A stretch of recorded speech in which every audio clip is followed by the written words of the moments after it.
This is about to be the waviest intro. Put this on the clip. Alright, we're ready, Max. Yeah. Is it gonna be wide enough to see? Yeah, we're good.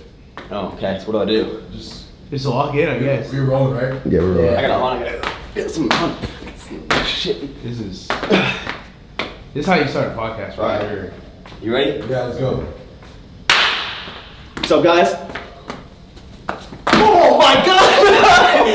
I gotta warm up first!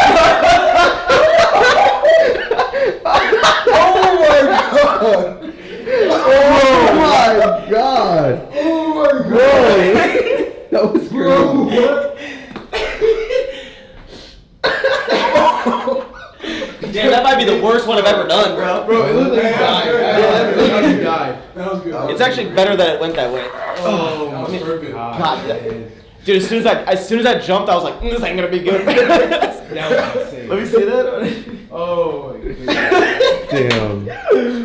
Oh, see the beginning there. That was insane. Bro, it literally looked like you did it, man. I was like, Bro, save that video. I know. Oh my god.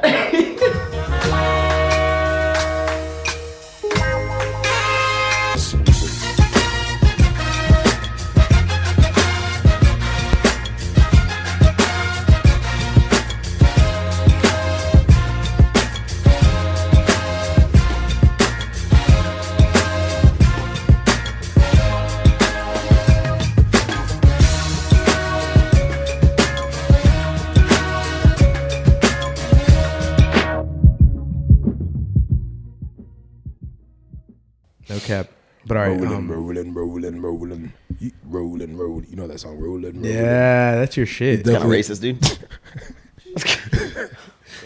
Why how would, it started off. why would I know that? Yeah, I just feel like it's the kind of song you listen to before you squat 400 pounds. Shaw's like, that's your brother, right? Fred Durst, dude. Oh, you know his name? Fred Durst, dude. He's red cap backwards, dude. Yeah. Red cap. Chocolate starfish and the hot dog flavored water. Yeah. He lit now. He lit now. Dude, I don't care who you are. You can't say Rolling's not a good song. What was that song we were singing? Got that faith. What was that song we were singing when we were buying like the Halloween stuff? Oh, I was it you? It was Yeah. Get down with his sickness. Yeah. Down with the sickness. Down with this. What song is that? That's Bodies. That's a good song. Papa Roach, right? Or King Roach or something? No, that's wait. No, Down with the That sickness. was Disturbed. Down with the sickness. That's a sick song. It is a sick song. I just don't know. I don't play it in my car. Definitely wouldn't play it in my car. Yeah, no, definitely not. Well, all right, boys and girls, welcome back. Episode 3 of Inaka Power Radio, the waviest podcast on earth. With Only my because the co-host. hosts, dude. Only because the hosts. Oh, I'm Charlie. And Great this is- intro, yo. Great intro. Great intro. And we're accompanied by Mr. Willy Wonka himself. What's up, guys? Willy Modern Wonka day. reincarnated. Max Did Willy Chewning Wonka here. ever die? It was I Willy- think the actor died. No. No, I think he did. the die. OG one, or like Johnny Depp wasn't Johnny Depp like the? Johnny Depp's still alive. But he was Willy Wonka, right? No, it wasn't. Bro, the old Bro, no, not the OG one. yeah, I'm talking John- I'm talking about like the new. Yeah, Johnny Bro, Depp. we're talking like the about cool one, we're not the talking one, about not the one before No, HGTVs. No, the original one. Yeah, I think he's dead. Damn, that was RIP. that's the best one though. Yeah, that's the classic Yeah. one. That's the one you used to watch in elementary school Yeah, around like Halloween or Christmas, for sure. it's like it's like you lose, you get nothing. Willy Wonka is kind of like a weird like movie to make. What, getting little kids to come in your Yeah, chocolate with factory? candy and shit. Like, come on. They tried to kill Michael for that. Bro, why do they gotta like turn everything like it's just a movie, man? Like I don't like. Yeah. Like, of Nah, course. it is. But it's just a little weird if you think about it. It's kind of weird. If you think about any movie in real life, it's weird. Yeah, Man, you it's seen true. that Walking Dead shit with the zombies, man? It's kind of weird. Yeah, that is true. You know? I lately I've been, this is kind of off topic, but I've been like looking at watching like older things, like Yeah. even older Disney movies. Back then, I mean, I hate to get on the subject right now, but like we're in like we're in a time now where a lot of things that you put on TV I'm trying to word this. Do you think perfect it's way. like overanalyzed? Yeah, it's overanalyzed. Yeah. Back then, like there's things at Disney Channel, like some things that you would see on Disney Channel that you would be like, damn, like Bro, do you see there's like a whole thread you can find online of like Disney Channel where in like Little Mermaid, like one of the castles is like shaped like a penis. Yeah. And there's like this huge thing, and I think in Aladdin where when he's like jumping on the carpet with like the tiger right there, and Yeah. they make it say Yeah. like good little like kids take off their clothes or something. And like there's this whole like you can deep dive into this. Bro, There's like all these Disney movies. I watched Aladdin the other day because I've been on like an old school movie binge, but I watched Aladdin, and before the movie it said, please understand that a lot of these images were taken before current day, or a lot of these clips. They were taken put that before- in there on now? Disney. Yeah, On it Disney was Plus? literally right before the video. What? Oh, Go watch shit. a Disney Plus video Yeah. right, or a movie. It'll say that before that. Please. I got the OGs, dude. I got my mom. V- I bet in my mom's like garage we have the VHSs and all Yeah. that because that's the. No, it's pretty bad. Like with It's the big, crazy. like they came in like those big. They got to put plastic- disclaimers about yeah, cartoon. Oh and they put a disclaimer because I guess like Aladdin was like some people saw it as a mockery to like Yeah, the- like the- Middle Eastern. the Middle Eastern like heritage, like the Middle Eastern culture, like the Arabs and all that stuff. I guess they took offense to it, or someone took offense to Yeah. it, and so they put a disclaimer as like, hey, this is just like, please forgive us or some shit like that. It's pretty Damn. crazy. That But is yeah, kinda my moral of the crazy. story is that back then you could get away with saying a lot of things in music, on TV, Bro, and literally, movies. like once we got past 2017, you can't. Yeah, like, it was everything- it was downhill. every like comedian, every, Yeah. like you can't. People are like walking on eggshells. Facts. What they say, movies they make, comedians. Like, Do you think movies back then, like the guys who were doing that, do you think they were doing it as a joke, or do you really think it's as deep as people no, I make it? I don't think it's as deep as people. Like, do you make it. think like, yo, I'm- the guys are like, yo, like let's just make this a dick, like on some funny shit, or do you think like, yo, it's like, like what do they call like programming and shit, like like propaganda? yeah, like you know what I mean? No, Yeah, just for dicks. yeah, or like some No, weird shit. I don't think a lot. I think maybe sometimes you might have like some weird people that write little things in scripts that like is their own prerogative or something. But like They're horny. maybe, I mean, if we're still talking about the Little Mermaid dicks, but I don't know. I think throughout time, I think people aren't like trying to do stuff to like look what we can get away with. Like we Yeah. can mark it off as a joke. I think it's literally just a joke and kind of where we're at in Society at the yeah, time. yeah. Yeah. It's evolved. Have you ever dissected the lyrics of like the rap songs back then? Like let's say, what's that song? Through the Window to the Wall. Yeah. Like, have you dissected those lyrics? It's So pretty the sweat sick. drops down my balls. Yeah, but like That's just like so sick. even like the Well, he's just saying that he's sweating so much from dancing that he's perspiring in his manhood, dude. But then he says, "I'm skeeting." Oh, skeet. That's so Yeah, crazy. because he's. But like, I What don't does, know. what does why. skeeting mean? Well, I think it's like what's funny is like You know what as a skeeting kid you is? didn't know No. what he was saying. Huh? Skeeting? No. I Like thought it was skeet, like skating or something. you did it. Yeah, you did. What does it mean? You didn't Skeeting.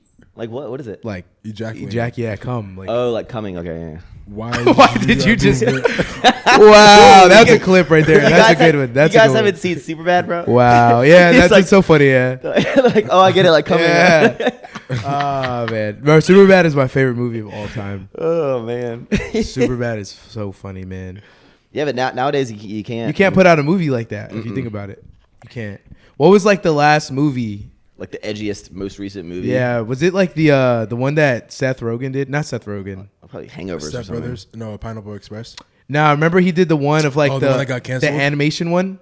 Oh, Well, the one Oh, got oh. canceled with Kim Jong Un, but the one where it was like Where Sausage Party. that was a Yeah. that was a I never watched it. Fucking weird. Yeah, I watched ass that. And movie. I was even like, what the Bro, fuck is this? Yeah. I was watching it with like, I don't know who I was watching with, but it was just really uncomfortable. Yeah, Yeah. that was truly like. Do you a think that weird was like the movie. last one that was just like Probably, but Yeah. that was They- even beyond like that. They that was pushed the limit on that one. Like, Yeah. they were I never watched it. I There only was saw like clips. food items having sex with each other and Yeah. stuff. Like it was weird, like straight up weird. Yeah. He was probably on some high shit when he made that. Mm-hmm.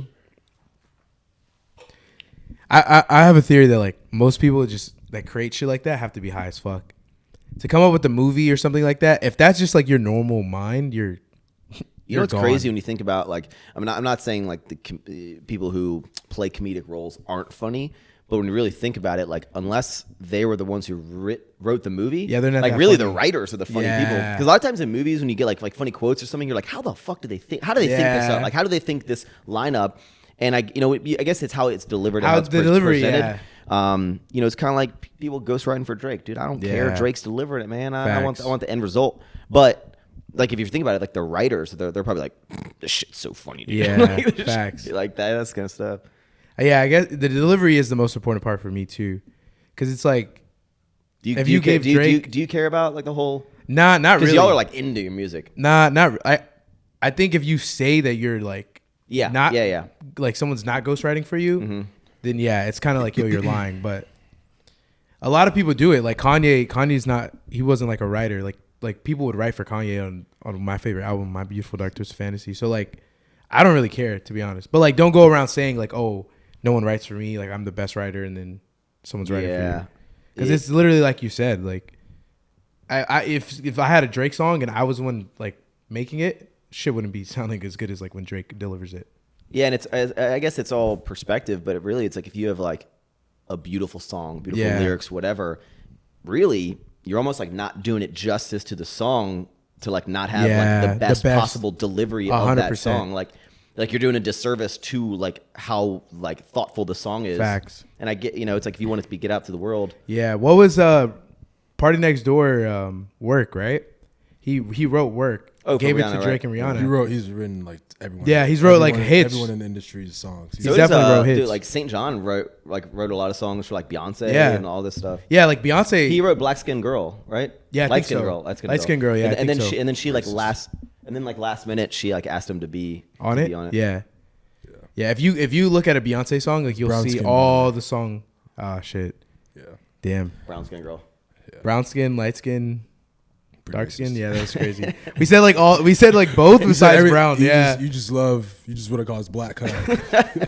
He was like dancing around. He was like, he said some black. He was like skin dark, black, dark. he couldn't say brown. He was like dark, black. He even hit you with the light, but he did say brown. Maybe light skin. Yeah. Oh man. Nah, that's so funny. But yeah, I really don't think writing's an issue. I think it's a part of the process. It's part of the art. Facts. I don't really. I mean, like Ann said, that if you're claiming you're writing these things, you're not. It's pretty whack. But I mean, if you're creating great music and it sounds good to my ears, to everyone's ears, I mean, it's all part of the process. Facts. Part of the Yeah, art. and it's like like Chair's ideally most people are doing. Yeah, you kind of need a new one. It looks This chair nice, though. sucks. We need to get you a new one, man. I think a lot of people like, they're, let's say they get into music because obviously they want a career, right? But if you'll never make the money singing the song, why not make the racks writing the song? Writing it. And then the people are like, thanks for giving me this banger. Give me some more. Facts. Like, you're going to be my writer. Like, you're going to do Yeah. this. And like, that's like, build your career up. Yeah. And I guess I think the biggest thing is like, if it depends if you want to be in the spotlight or not. Yeah, I think, and then I always that's find where it cool when like people like Party Next Door can write and produce amazing songs. because I think that's what Truly went talented. wrong with Drake with like Quentin Miller. Mm-hmm. I think he wanted to he knew he wrote these huge songs and he wanted to be like in the that spotlight. guy.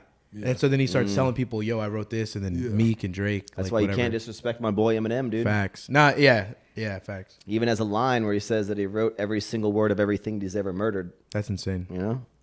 Respect. Eminem at his peak was like probably top 5 I don't all think time. I've ever played Eminem in any of my vehicles, but respect. Yeah, I think like Don't make me go. as a fan of like hip hop, you have to respect him. I think. Can you recite a song right now? Yeah. Recite like a bar.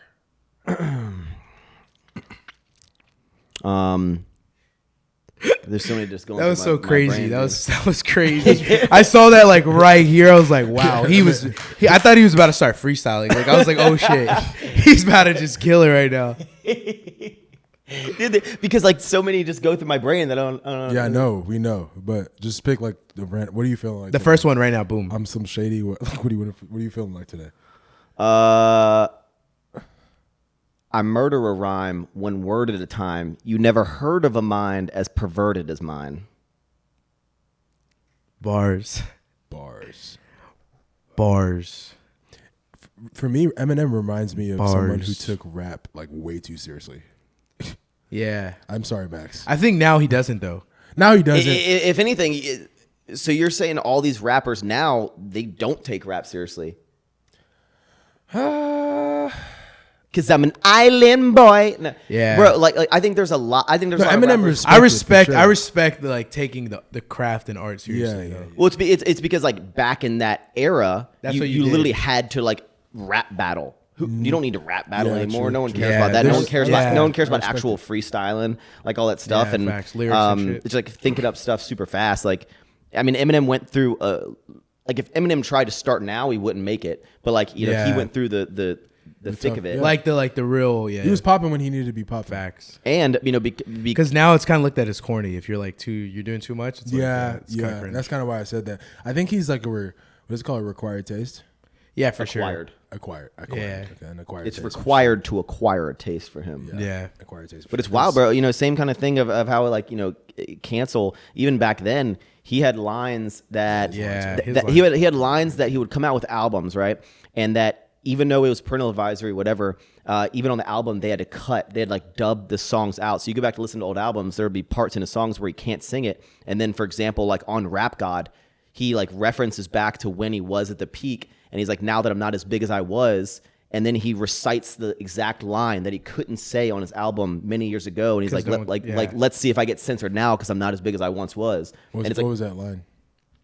Take 7 kids from Columbine, put them all in the line, add an AK-47, a revolver, and a 9. Like, see if I get away with it now that ain't as big as I was. All right. Yeah, that's why. Yeah, that's why that whole got cut. Yeah, that was All right, man. All right. But there's even stuff that got cut that would be like, I think it's Inaka even Power does beyond. not Like he support couldn't say any of like that. like certain lawyers' names or something. Yeah. Like they would like cut it out. I think there's something about Beyonce that he said. Like yeah, it was like a whole bunch. That's of pretty stuff. crazy. Nah, he was definitely like the white boy that like people fucked with because he was saying some wild shit. Like, Now I respect Eminem. I think my chemicals in my brain, whenever I Yeah. heard his voice, I just didn't like it. Nah, I feel you. I can't. I tried so Yeah. hard. Like there's times where I've tried. Yeah, but even like that, there's still like plenty of Eminem songs that come out. Like I'm like the biggest fanboy ever, but there's plenty of songs that come out with That you're like just nope. like, yeah. There's whole albums like Revival and stuff. Yeah. like I'm just like nope, not for me. Like don't Yeah. listen to any of them. The 8 Mile track is the best song. Which one? You better lose yourself in the mood. What is it? There we How's go. it yeah, you know. What you mean how I go? You said every lyric and you said how I go. He knows. That's like the best song. That's the only song I can listen to. Or Yeah. I'm sorry, mama. Yeah, that I'm one's sorry, mama. Clean out my closet. clean out my Yeah, closet. that's- Yeah, that's one of my that jams, one's fire. yeah. I ain't gonna lie. Yeah. He has some fire shit. My baby brother went I through used to like beat a my meat to this phase. song. You know. Speaking of the Eminem song and that song, there's a movie called. There's this movie. So in that Eminem song, he says I forgot. I can't pronounce it, but it's like a victim of Munchausen syndrome. Munchausen. But I never knew what it was. Yeah. And then there's this movie that like they go in depth, and I never. But now I was like, What was it or what is it? it's like it's a syndrome that it basically says like it's that. I think it's that like you would make me feel like I need you to survive. So like you have this like power trip over me. I think that's how it is. Like so it's like this power dynamic. I believe. Yeah. Like there's this movie that like this lady's like her daughter's like in a wheelchair and sick and she's feeding all this medication, but she's really not. But the mom is like feeding her all this medication because the mom wants her to feel like she needs her mom. So yeah, it's like a. And he was saying that's his relationship with his mom. Yeah. Damn, it's pretty fucked. Yeah. So like. Yeah, he had a fucked life, right? Like his. He did, dude. Yeah, his life was pretty fucked. Really fucked. Yeah, that's actually the one person that I would like actually fanboy over like meeting. Yeah, I think for me I met Drake, and I didn't really freak out as much as I like. I don't think I'll ever meet Eminem. That's why when Christian, his when Eminem's daughter was wearing Alphalete and stuff, I remember texting him. I was like, bro, Haley's wearing Alphalete. He's like, oh, that's cool. I was like, that's cool. Yeah. You think that's cool? I was like, the god of rap's daughter is wearing your clothing brand, and you just think it's cool? That's insane. And I was like, bro. He's like, yeah, I don't know. Maybe I'll reach out and see if she wants to send some more stuff. I'm like, bro, I'd be losing my mind. Did she like order it or? I think she ordered it originally. Maybe she had a boyfriend or something. Yeah. But then I think she reached out and like she responded, or he reached out and she responded and like sent her more. But I'm like, in my head, I'm like, bro.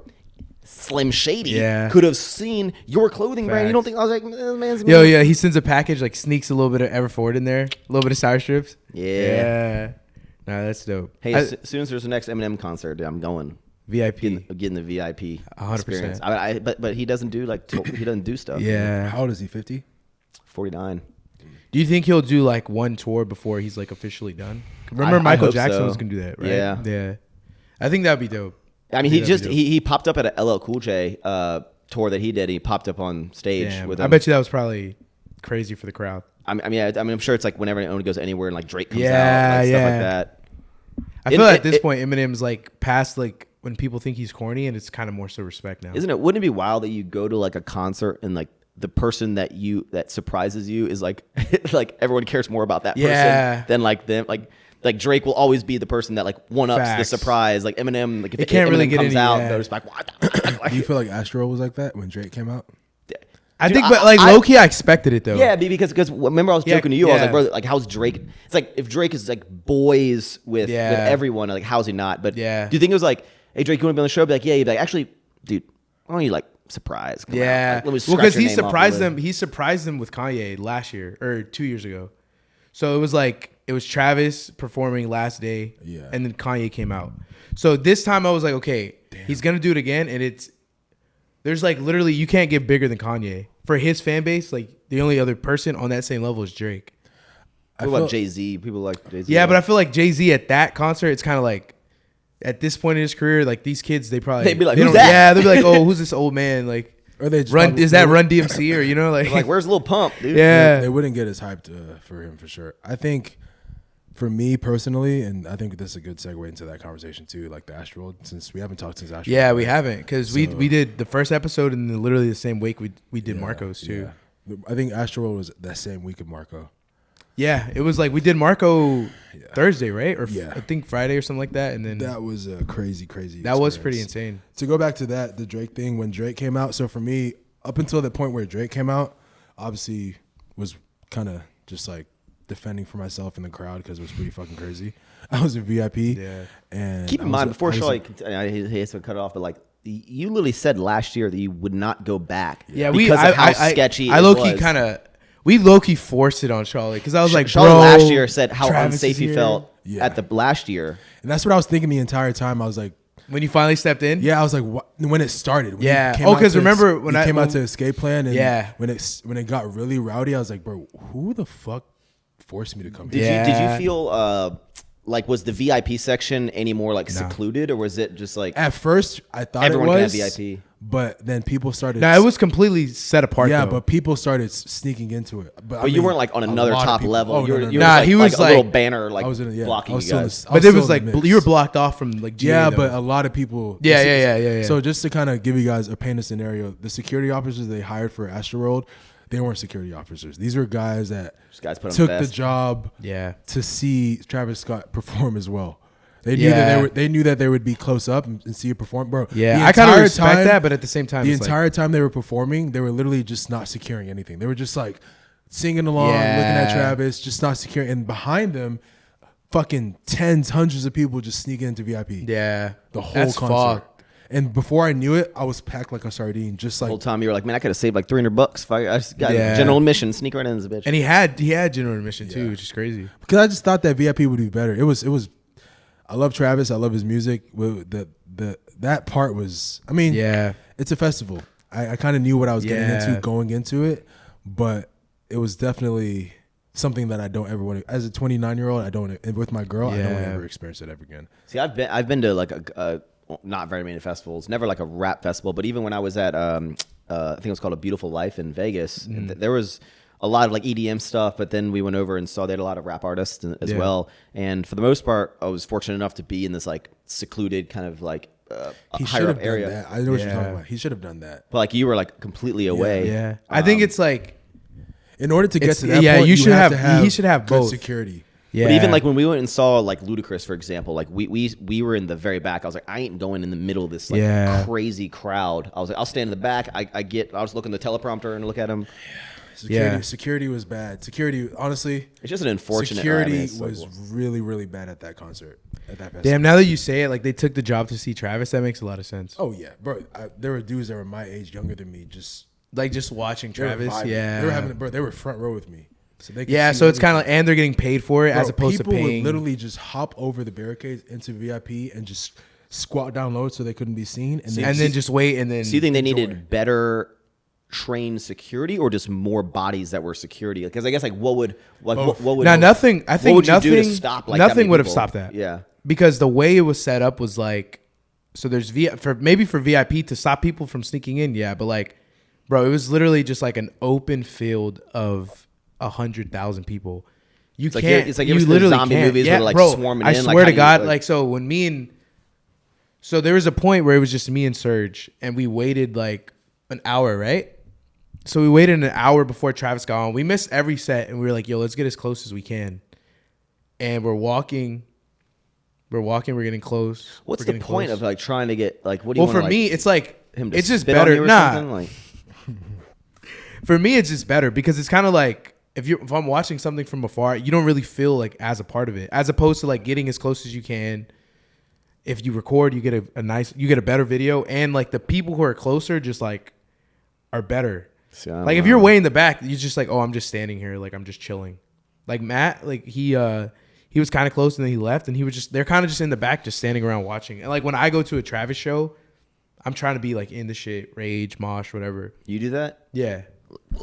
Bro, literally. So look, what's the point of that? Is that like you get? Yeah, I don't know. Like, yeah, it's just hype. Like it's just like yo, blasting music. Like, I'm sure people some do, nobody. But it's not like it's just like you not here. push people. Yeah, but it's like bro, everyone's accepted that you're getting pushed and yeah. So what's crazy though is like I think it's a form of like expression. Yeah, but people are doing that like rock concerts all the time. Like, I don't know. It's like just for me. It's just like it's kind of fun. Modern day like rap rock star. Yeah, he's a rock star for sure. For real. He's a real life rock star. He doesn't just say it in songs. He's a real life modern day like rock star. Bro, there was a point. So as soon as it starts, like there's a timer now, right? And so at this point, this is when I knew me and him when he's coming on, or like right before he came on. Oh. All the lights are off. They're playing music, and me. I knew we were fucked when we got separated, and then I turned back, and bro, there's a swarm of people in front of me, probably like a couple thousand behind me, bro. Tens of thousands. When you get separated, like when I was in Vegas, for one time, I like turned around for 2 seconds. I was with like 6 people, gone, and I was like trying to wait for someone, and then like I turned around 20 seconds, and I turned back around, and like my whole group's gone. Yeah. I was like, I have no idea where anyone is. Yeah, you start panicking a little bit. I had to find my whole way back by myself. Yeah, I was like, that's terrible. I was like, where did everyone go? It was like 10 seconds went by. So I was like, yo, we're done. Like I can't find him. I was like praying for his life because he's smaller than me. So I was like, yo. And no one's phones work because it's like, yeah, bro, there's no signal. Yeah, but everyone's like recording, right? As soon as he comes out, like as soon as the timer hits 0, I was like, yeah, it's done. He comes out, music blasting, and there's a point, bro. There's a point where I'm like, my feet are like, so this is the ground. My feet are like this. Bro, that's what Joe's cousin Matt said. It's like you were like moving around, your feet weren't touching, you were like floating. I had to literally, so like I'm about to fall, and I'm like, okay, it's either me or this guy in front of me, and unfortunately. This is going to be crazy to say on the pod, but like I put my hands on his chest and I push him down like this to grab footing. Because it's like if I was going to fall, like I'm swarming. So you think everyone was in kind of like a it's every man for himself. Like, yeah, 100%. You don't, bro, every man for himself. For sure. So it was just like, it was fucked. But for me, my personal experience after that, once you have footing, it was chill for me. But I was so close that like most of the shit, the bad shit that was happening, like the crazy shit was like in the back. My experience was pretty similar, but it was pretty crazy. I pulled up, it was VIP at first. So I was like, damn, this is going to be nice. There's barely anyone in there. As people started to sneak in, as more people started to like fill in the VIP spots, it got so crowded to where like I literally had my hands around Casey like this, and I was just flexing the entire time just to like create like a strong barricade from other people. When he came out, it was just insane. We shifted about 20 feet back. We were literally front row at the stage, shifted 20, 30 feet back. When I looked back up again, we were like so far away from the stage. And this is all uncontrolled. I could not control. Yeah. I couldn't stop anyone. I just shifted all the way back. Casey started panicking. She was begging to leave. She was like, let's go. I don't want to be here. I turned around. There was like thousands of people behind me. I was like, Casey, we can't go anywhere. Like we're stuck. You're stuck. We have to wait this out. And she was just like, okay, let's just like try and tough it out. It was crazy the entire time. We got caught in like 2 mosh pits where I had to like literally pick her up and pull her out of it because they were fucking punching each other and shit. It was insane. And then towards the end, when Drake came out, that's when things got really crazy. Like it just went up another level. When Drake came out, I remember looking up and seeing. Actually, I remember looking back and seeing a golf cart for paramedics with the lights flashing on it. And he was trying to get through like thousands of people where I was standing. And I was like, okay, there's no way this golf cart's gonna get through to pick up whoever he needs to pick up, and then get out on top of that. and then get out. There's no way. So that's what I was thinking. The paramedics got out of the vehicle and they were talking to like the front row people by the stage, like in front of me, and they were like signaling to them to like pass the person back. And I was like, okay, they're just gonna pass the person back. I didn't think that. Yo, I'm the last one. Like you have to prove like pass them over. You have right? to pass me over. Yeah. So like I looked in front of me. They threw an unconscious body. I don't know if the person was dead or not.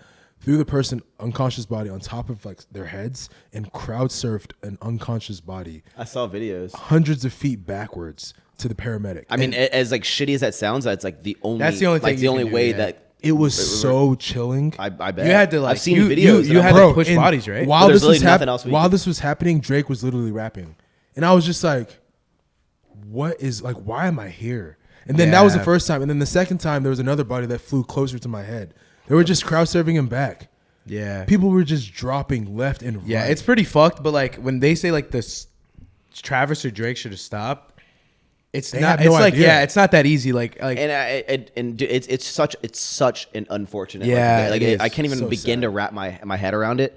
But I don't think Drake and them like thought the bodies were like maybe like drugs like when or something. But exactly, dead, like no one would think that. I don't think that's anyone's first. I think it's just a million poor decisions that led to one fucking wild series of bad events. A great lesson for anyone who ever wants to throw a festival again. They'll make sure they study the fuck out of this festival. Yeah, facts. Never make the same mistakes.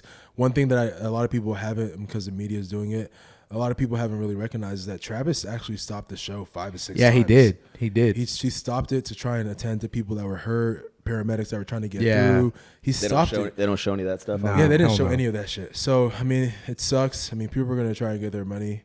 Going on Dr. Phil, that's a force. Rest in peace to the people. Yeah, rest in peace to like the 10 people. For real, like and that, anyone, prayers and good imagine energy to anyone that's waking up that morning and just like going to a festival and or to go into something that like you want to like enjoy and see someone you look up to. Exactly. Yeah, I mean, it's wild. You don't make it back home. It's so fucked. But I think anyone that's trying to use this as like a clout type of scenario or like that's so cringe to me. Like going on Dr. Phil, like who's going on Dr. Phil? There was like 4 people who went on Dr. Phil, and then one of the kids supposedly was like a huge. They literally compared him to the post that I sent. They literally compared him to Stan, like the Eminem like song, because supposedly this guy is like this person was like a super fan. Yeah, like super fan of Travis, gone to every single show, tried to get Travis' attention, wears nothing but Travis merch. Like, he even threw his own concert in his hometown, performed Travis music and like having people rage. Like just super weird, but like I guess he just never met Travis or never got what he wanted.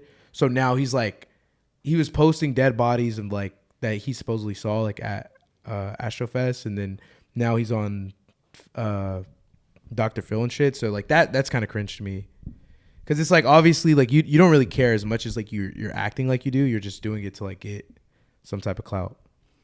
But yeah, I mean, hopefully the families that are immediately affected should like get, top of the line care.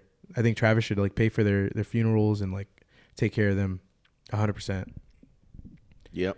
But all the lawsuits and shit that like people are like, I know for a fact that like people went to the concert and like weren't negatively affected, but they're like part of a lawsuit. It's kind of like you're just trying to get money out of it, dude. Just get your refund and just be glad that like you weren't as like negatively effective as some people are.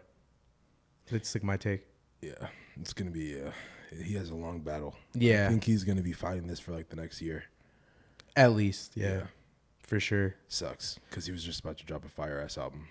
Yeah, Utopia would have been crazy. Yeah, I don't think though that like him or Drake should be at a media fault, like in the sense of like stopping the show, because like I saw an analogy that was like, if 60,000 flashlights are in your face because everyone's recording, how can you see in a swarm of people that like, oh, that body's dead, like you can't. Yeah. And like when you see people on the ground passing out, like your assumption is like, oh, they worst case broke a leg or something. If anything, it's the people that I think I've thought about it. The people that I think that are really responsible are the people that were being told to stop the show and didn't tell. Yeah, like the camera guy. Yeah, that's like Apple Music. The manager, the studio, the show. Yeah, like Live Nation. Yeah, They if they were hearing all this on the side, like which I've seen that were hearing all this, they should have stopped the show. Yeah, I agree. I think people like that, like if you're Travis has no cameraman, idea. But I think as the cameraman, like I think maybe the first thing they're thinking is like that it's fake news, it's not real, and they don't want to like, you know, be the guy that goes and does this, and then it causes uproar, and like it wasn't that. It's just like there is a lot of moving parts. It's so many things that it's just you can't prevent a situation. Yeah, you really can't. Like I realized that when I saw a group of like 30,000 people behind me, there was literally nothing anyone could have done to stop. It was like, bro, imagine stopping a herd of like anything. Like you're not gonna stop a group of people from moving. When Drake came out, I kid you not, everyone moved up 5 feet, and there was already no space. So if you're against the barricade, you just got crushed, literally. Because everyone from the back, as soon as they saw Drake came out, just pushed and like ran as if they were gonna get closer, and it was fucked. You can't stop that though. Never again. You got any lighter topics? Yeah. RP though. RP. Recipes for real. Yeah, I kind of wanted to talk about you. So I had some points, but we've gone on a huge tangent. 3/4 way through the podcast. Yeah, exactly. I mean, the conversation was good, you know? A music industry, dude. Yeah, this is literally like some music talk. Before we were kind of talking about your start on YouTube. You're talking about the weekend where you met Christian, doing a collab with Chris Jones. So kind of like starting way back then, because I watched you pretty much. You don't watch me anymore? I do from time to time. Okay. YouTube, I click your YouTube videos, give you a view, watch it through. But every like now and then I meet people out like at a restaurant or something. Yeah. Like, Maxx, dude, I used to watch your YouTube videos all the time. I'm always like, you still can, dude. Like, nah. Oh man, no, but I used to watch you since I think like 2015. You were the first YouTuber I actually watched, like out of like the fitness thing.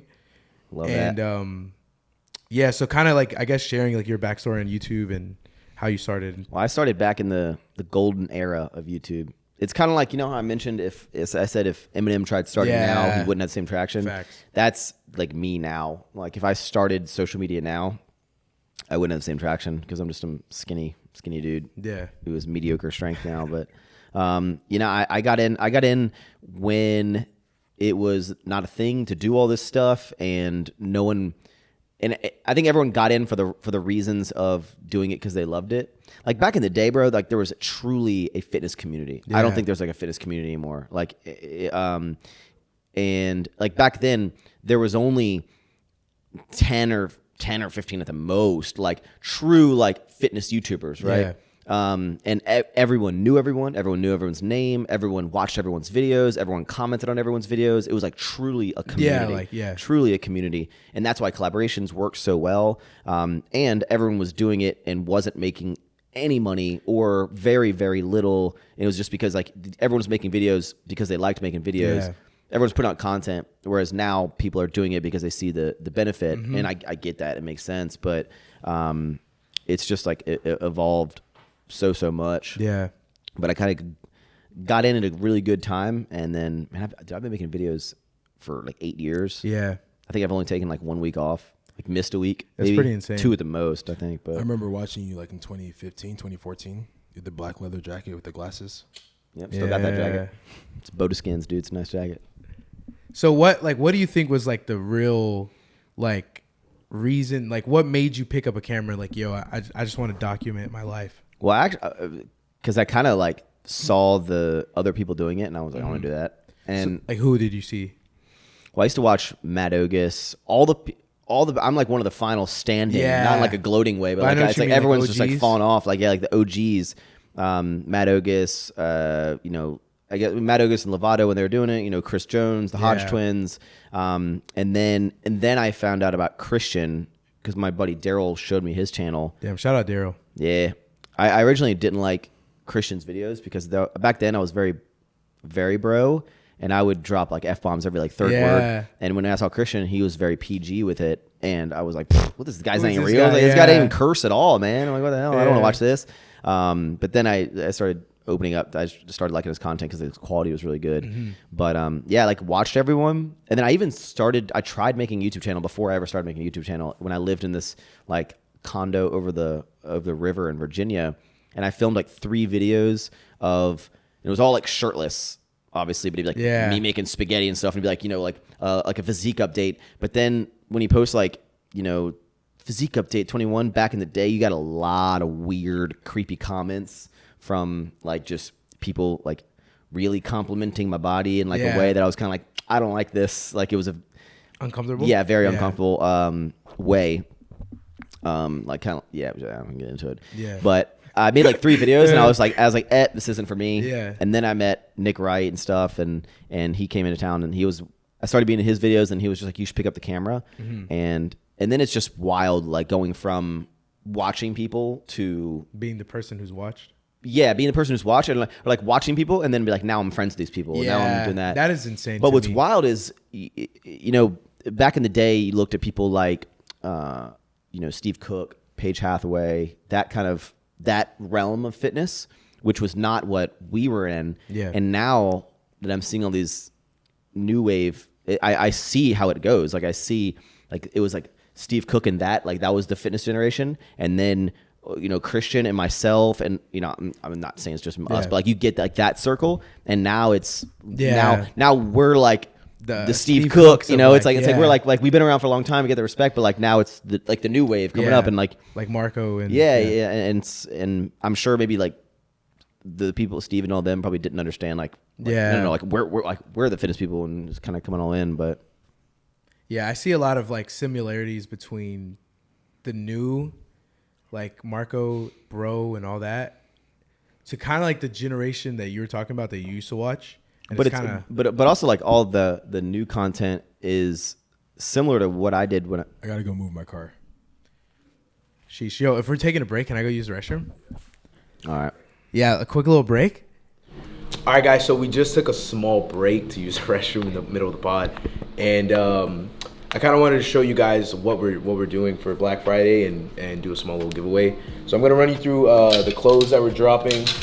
Unfortunately, I don't have the shorts with me right now because we gave some to the influencers. So I think Serge just put something up right here and show off like the shorts while I'm going through this. So I'm gonna start off with the hoodie that I was actually wearing on the podcast. So it looks a little oversized in the podcast because I was wearing a 2X. Typically, for an oversized fit, I get an XL. Like this is a true to size large. And but when I want an oversized fit, I go XL. But these fit a little smaller, so I would recommend sizing up. The 2X was kind of long on me, but honestly I didn't even try the XL, so it could fit well actually. But I would recommend sizing up. So if you're large, get an XL. But this is the Outlaw hoodie. Big design on the back, just the words on the front. I actually love this hoodie a lot. Nice quality. I typically don't like hoodies with drawstrings, but this one's fine. And then we have the Bumble tee. Shouts out to everyone on Bumble. I think that's like an app, right? Yeah, dating app. So when you go on your first date on Bumble, wear this. Nice little not embroidery. What is this? Puff. Puff print. Nice little puff. So the IP is gonna be puff. On this one, it's not that much, but it will be on yours. Like the screw neck, nothing crazy, pretty simple. This one, the Camp Inaka tee. This actually was supposed to drop for October. Yeah, it was gonna drop in October. Didn't release it though, so now pretty simple tee, nothing too crazy. I'm not the biggest fan of it, but this one I actually didn't like at first, but now when I see it in person, when you see the so this puff is just, I don't know if you can see this in video, but there's an actual puff here, pretty dope. The rocks aren't puffed, but yeah. That one's dope. I need help naming it though. So what I'm gonna do is comment on this podcast, obviously whatever you want to comment. But name this tee for us, and I'm gonna give away $250. So 5 people is gonna get $250. So the best 5 names. I don't know how that's gonna work actually. But okay, so actually this is what I'm gonna do. The best name gets 100, and then I'll give an additional $50 to 5 random comments. So 350 total. But the best name for this tee gets 100. Then we have that Bumble design on a t-shirt. This one's cream, not black. I actually like the shirt better than the crew neck. Yeah, this one's dope. This one, not too sure what to name this. Maybe Aloha or something, I don't know. Transcend, nice little tee. Transcend to go beyond your range of limits. Pretty dope. Yeah, pretty dope shirt. Nothing too crazy, nothing too wild. But then my 2 absolute favorite tees. Honestly, I think this is the best 2 tees Inaka has ever dropped. Yeah. So this one's Summer Rest of Inaka. I'm actually wearing it right now. Interesting color, and it just works so well. The hint of like dark green on the lighter green, the blue, this gray, that yellow. It's a beautiful shirt, beautiful design. Shout out to our design team. If you want to see, like, so they want to be on the pod so bad, man. If you want to see them on the podcast, please DM me and let me know. Like, really force it. Because if not, I'm not going to have them on just to mess with them. So if they're watching this, well, the secret's out of the bag. But, yeah, this tee right here, man. Honestly, the best tee we've ever dropped. The Inaka Outlaw. Nice fade on the shirt. Beautiful red, beautiful blue. Like, this is... If you're going to get anything, I would recommend getting this shirt, number 1. It's going to sell out. All of this is going to be 10% off, and then you can use an additional 10% off, like using a code. So me and Serge are probably going to get a code, like for just kind of YouTube, podcast, like just all creative things. That way, it's more of a form of like supporting us in the sense of like, we'll use the money to just make better content pretty much. So, yeah, so I'll put the code right here. I don't know what the name's going to be yet, but use that code if you support us. If not, it's fine. But thank you guys so much for watching this podcast. The views keep going up, so just keep listening to it. Listen throughout the week. We're going to be repurposing some of the content for like Instagram Reels and stuff. So keep commenting who you want. I know a lot of you guys want CG. We're going to try to make that happen. I think next episode we have another nice guest everyone's asking for. So continue just like being active, and we'll be listening. So thank you guys so much again. Make sure you like, comment, share, subscribe to this video. Listen to it on your way to work, on Apple, Spotify, whatever the case may be. So we're going to get back to the pod, boys. All right, we're back, right? Long break. Cut that part out. Yeah. We had just like a hour-long conversation. New generation fitness influencers. Yeah, so. It's a wave, dude. It's a new. Yeah. It's new, and you got to respect it, though. You can't be the old geezer and be like, no. Like, yeah, you saw Christian these just kids, did Christian these kids did a didn't do collab as much with as I Marco. did. Facts. Really? Yeah, on YouTube. Like when I saw that, I was like, yeah. I texted Marco. I was like, the simulation is completely broken. Christian will gain more from Marco than Marco will from Christian these days, bro. At this point, yeah. It's wild how the turns have tabled, dude. In facts. So what was like your first thing? Speaking of Christian, what was like your first encounter? Like, so you were watching his videos. Did you like reach out to him? Like, yo, like we used to always. What was like the form of contact? We used to always just comment, like again back in the community. Is like, when anyone ever posted a video, it was like it would be like all the other fitness influencers would comment about it. Yeah, it was like everyone was like waiting around for like YouTube.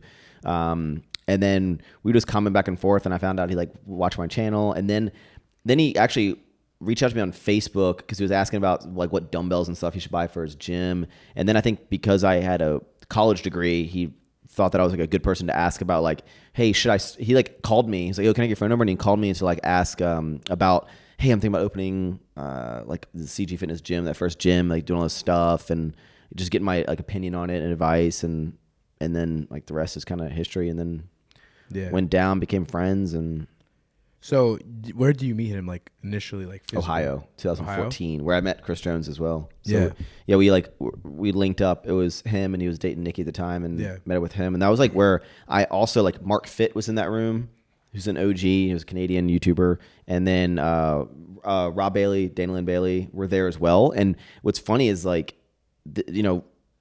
I have so much respect for like Rob and Dana, but like at the time they were also like a Steve Cook, like that generation, because when they were there, like even Christian and stuff were like, well, he's like, oh dude, that's Dana Lynn Bailey, like that's Rob Bailey, like it was like you couldn't talk to them, like there was that level of stuff, like so it was kind of like Katie and Haiti today. Yeah, Katie and Hayden today. Yeah, for sure.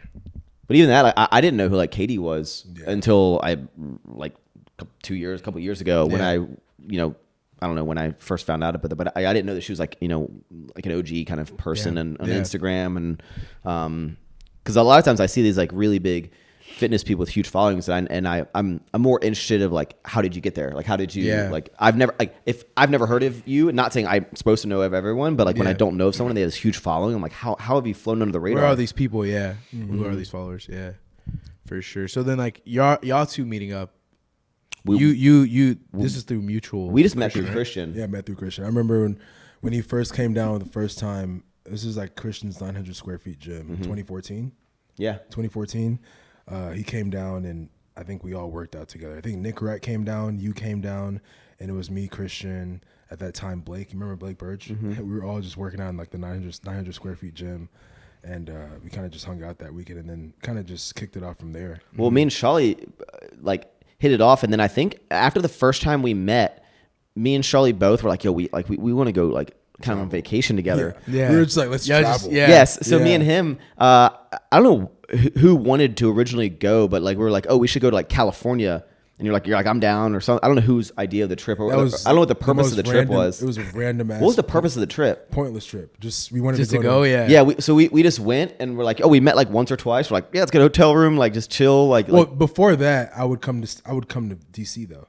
No, you only came to DC once. No, we went to California like literally once or twice after we ever met. Oh, so DC was after that? 100%. Yeah, I wasn't even. I came to DC. No, that was California was early. I stayed with you in DC twice, and then I came with Christian the third time. Yeah.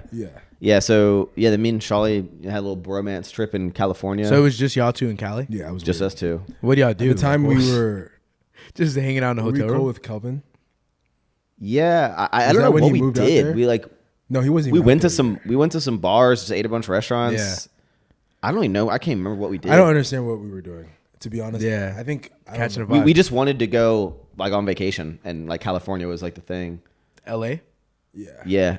Remember, we like went outside, like we stayed like on the beach, like wanted to try to fly the drone and stuff. I think we like, met up with people there though. Yeah. I don't know who we met. I forgot who we met up with, but we were out there for like 3 or 4 days. Yeah. Very random trip. Very random trip. Yeah. And then rest is history. That's pretty iconic. So like in this process, we went to DC a lot. Cause I remember going to District.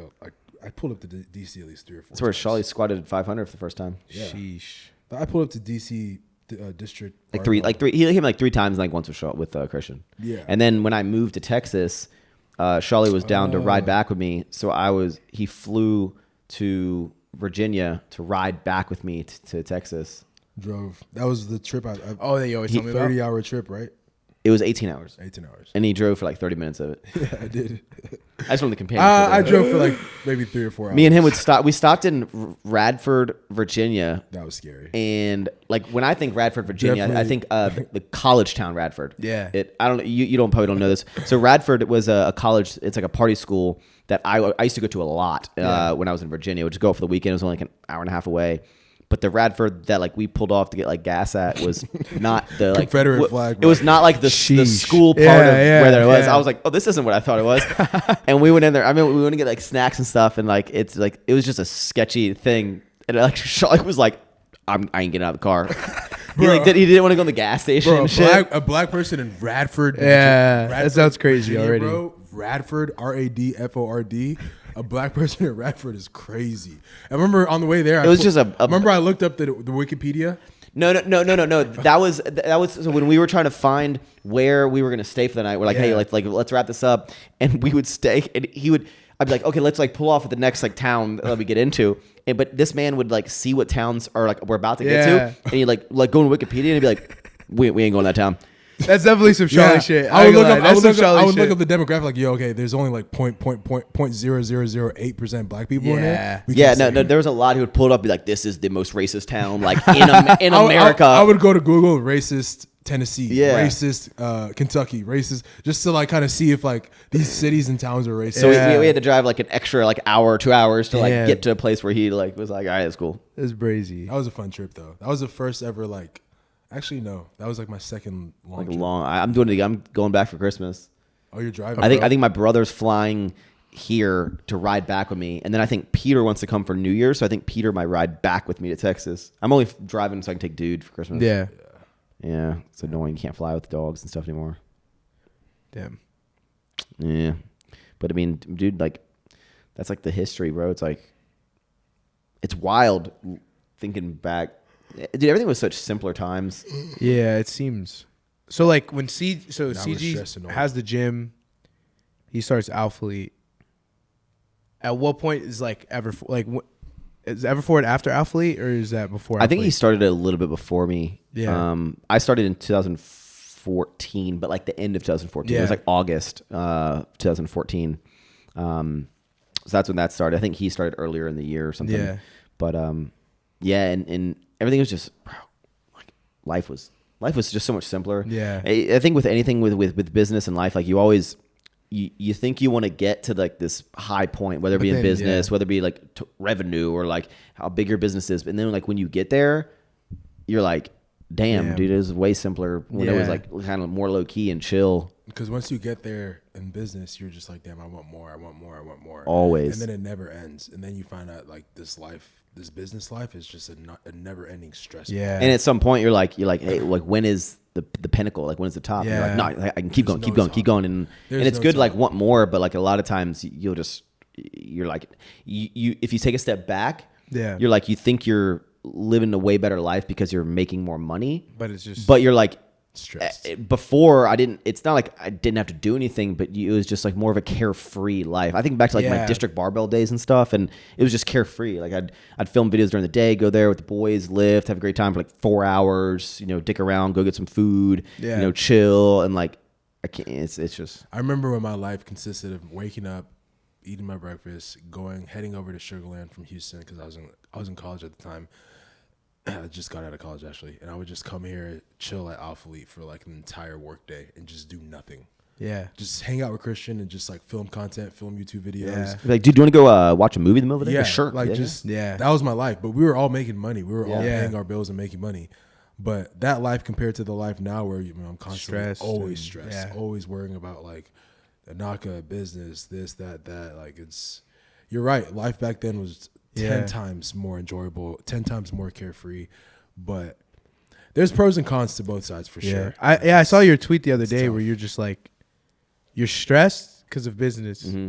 And then when you finally give yourself to like, yo, I'm gonna relax, I'm gonna take a vacation, whatever it is. Yes, a lot of times. And then you're vacation, just it's like a lot of times, like now at night, I'm like, okay, like I wanna chill and watch Netflix. Let me decompress, yeah. But you get all in your head about like all this stuff of like hustle culture and gotta grind 24/7. But then I'll be laying there, I'm like, technically, like I could be working my businesses right now, but I'm choosing to not work on my business to play video game, to watch TV, to go out to dinner and stuff. But it's all about that balance, man. Like, I feel like that's in this year, 2020. We're in 2021. Yeah, 2020 was when I realized that like having a work life balance is extremely important because like, man, 2019 up until 2020, like I was just like running myself into the dirt. Oh yeah, but last year when I had to work out of the distribution center, I don't know if you like saw my stories, but I would get up at 6 a.m. Yeah, you were there, and I would always be at the office by like 7:15, 7 at like right around there. Absolutely before 8. Yeah. And now I'm like nowadays I wake up around 7:38 and I'm just like enjoying like more. I'm not because then I didn't have a lot of systems in place where like, I needed to be there at 6:45 in the morning because I had to do just so much like inventory management and stuff, and now I have a lot of systems in place which have helped that. And now there's new things that require a lot more time. Yeah. But systems definitely help. Developing systems, like you said, definitely helps. It gives you a peace of mind to a certain extent, to where you feel like you don't have to be every single place at every single time. I think it's important at a certain point of business. It's like you need to build out your team so that like you have less to do. Like you have less. Like really like people like you who people who run the business. You really should just be like directing everything. Like, you're just kind of the director, making sure everything's running as it should. Mm-hmm. You shouldn't be in there like, look, all it's kind of like a coach, and then you're just putting together a team. Yeah. And just telling the team what to do kind of thing. Yeah. And there's still tons. I think a lot of people, whenever you say you're stressed, whatever, people are always like, well, just like hire, delegate. I'm like, at a certain, like, a lot of people think that the more you hire, that at some point we're like, oh, that means like you don't have to do anything. Yeah. Like there's still tasks that Shawley has to do, that I have to do, that are things that either we want to do or that we're not ready to give up. Like it's not like once you delegate enough, you're like, run the business. See you later, guys. Like I'm gonna go on vacation and stuff. My next question was, that's like what I was gonna ask you next. Do you think the hardest part about delegating and growing and inputting all these systems is letting go? It's letting it go, and also look at Christian. Yeah, but it's a tricky thing with business because every person that I've hired has far exceeded every expectation that I've thought of, right? Or where no one can do this like I can, but now they're doing it even better because that's their only focus. But I think a big problem that I've like before, when I was first hiring my employees, I was hesitant to hire because I was like, do I have enough work for this one thing to do, right? And then it just kind of worked out that like, as they start their role, they start learning about all the things that go into it, that it does take a lot of their time. So now there's a lot of tasks that I'm like, oh, I really should hire someone to do this one thing, but that's not enough to do something full time for this person. Like, but that's the hardest thing I have a problem with, because like I need to probably add like 2 more people. But I'm like, oh, they're only gonna be doing this one thing. That's not a full-time role. Like someone else can just do this as well. Yeah. But like, it's important for people just to really focus on, to be effective and focus on like one task at a hand. Everyone in these businesses are always like wearing a lot of hats, and whatever your actual role is, you're doing a lot of other things. Yeah. But you have like a main focus. You have a main focus, unless you have truly like, Mona's probably the person that for me is less of like, does have one focus. She has like huge focuses on like a lot of things. She's a key player. So that's why like the next person I need to hire is something to like take things off her plate. But sometimes like I've asked her all the time, like, hey, do you want an assistant or something like that? And she's like, no, like I can do it. I like doing all this stuff. And so she has the same kind of mindset of me. It's like, I can do it. I can do it all. I can do it all. But you'll notice, you'll know when it's too late, but like when things start slipping here and there, and it's like, oh, this slipped because you had these other things to do. Yeah. And it's like, I should have had someone else help you. Or because it's not really like their fault of like, oh, I just for like whatever. It's like they have so much going on. You pile on. I mean, with all this stuff, you just assume everyone can do 800 tasks at one time. And you're like, what do you mean let one thing slip? So it's wild. Yeah, I remember when we, like a year ago, or maybe like a year and a half ago, when Sam was still like working his like corporate job, like me and Shali were literally like together 24/7, like everywhere, doing everything. To like damn near like 30. 20 now, right? Yeah, 20 plus, including all like the part time or like the warehouse work. Yeah, like we just had 22 in Disney. 22 wild. People. And but that's like, literally like most of them are on with the team. with like sour strips, bro. We were doing everything out of that 1,000 square foot room. Yeah, distribution. Same with like you guys were, and it was. Square feet. I like hired Nick, and Nick was doing the like customer service, packing the orders for the day. Yeah, Nick's and then he would drive. I'd be like, oh, we have a wholesale order. Like, can you take you would take it to FedEx after work. Like, drive it to FedEx.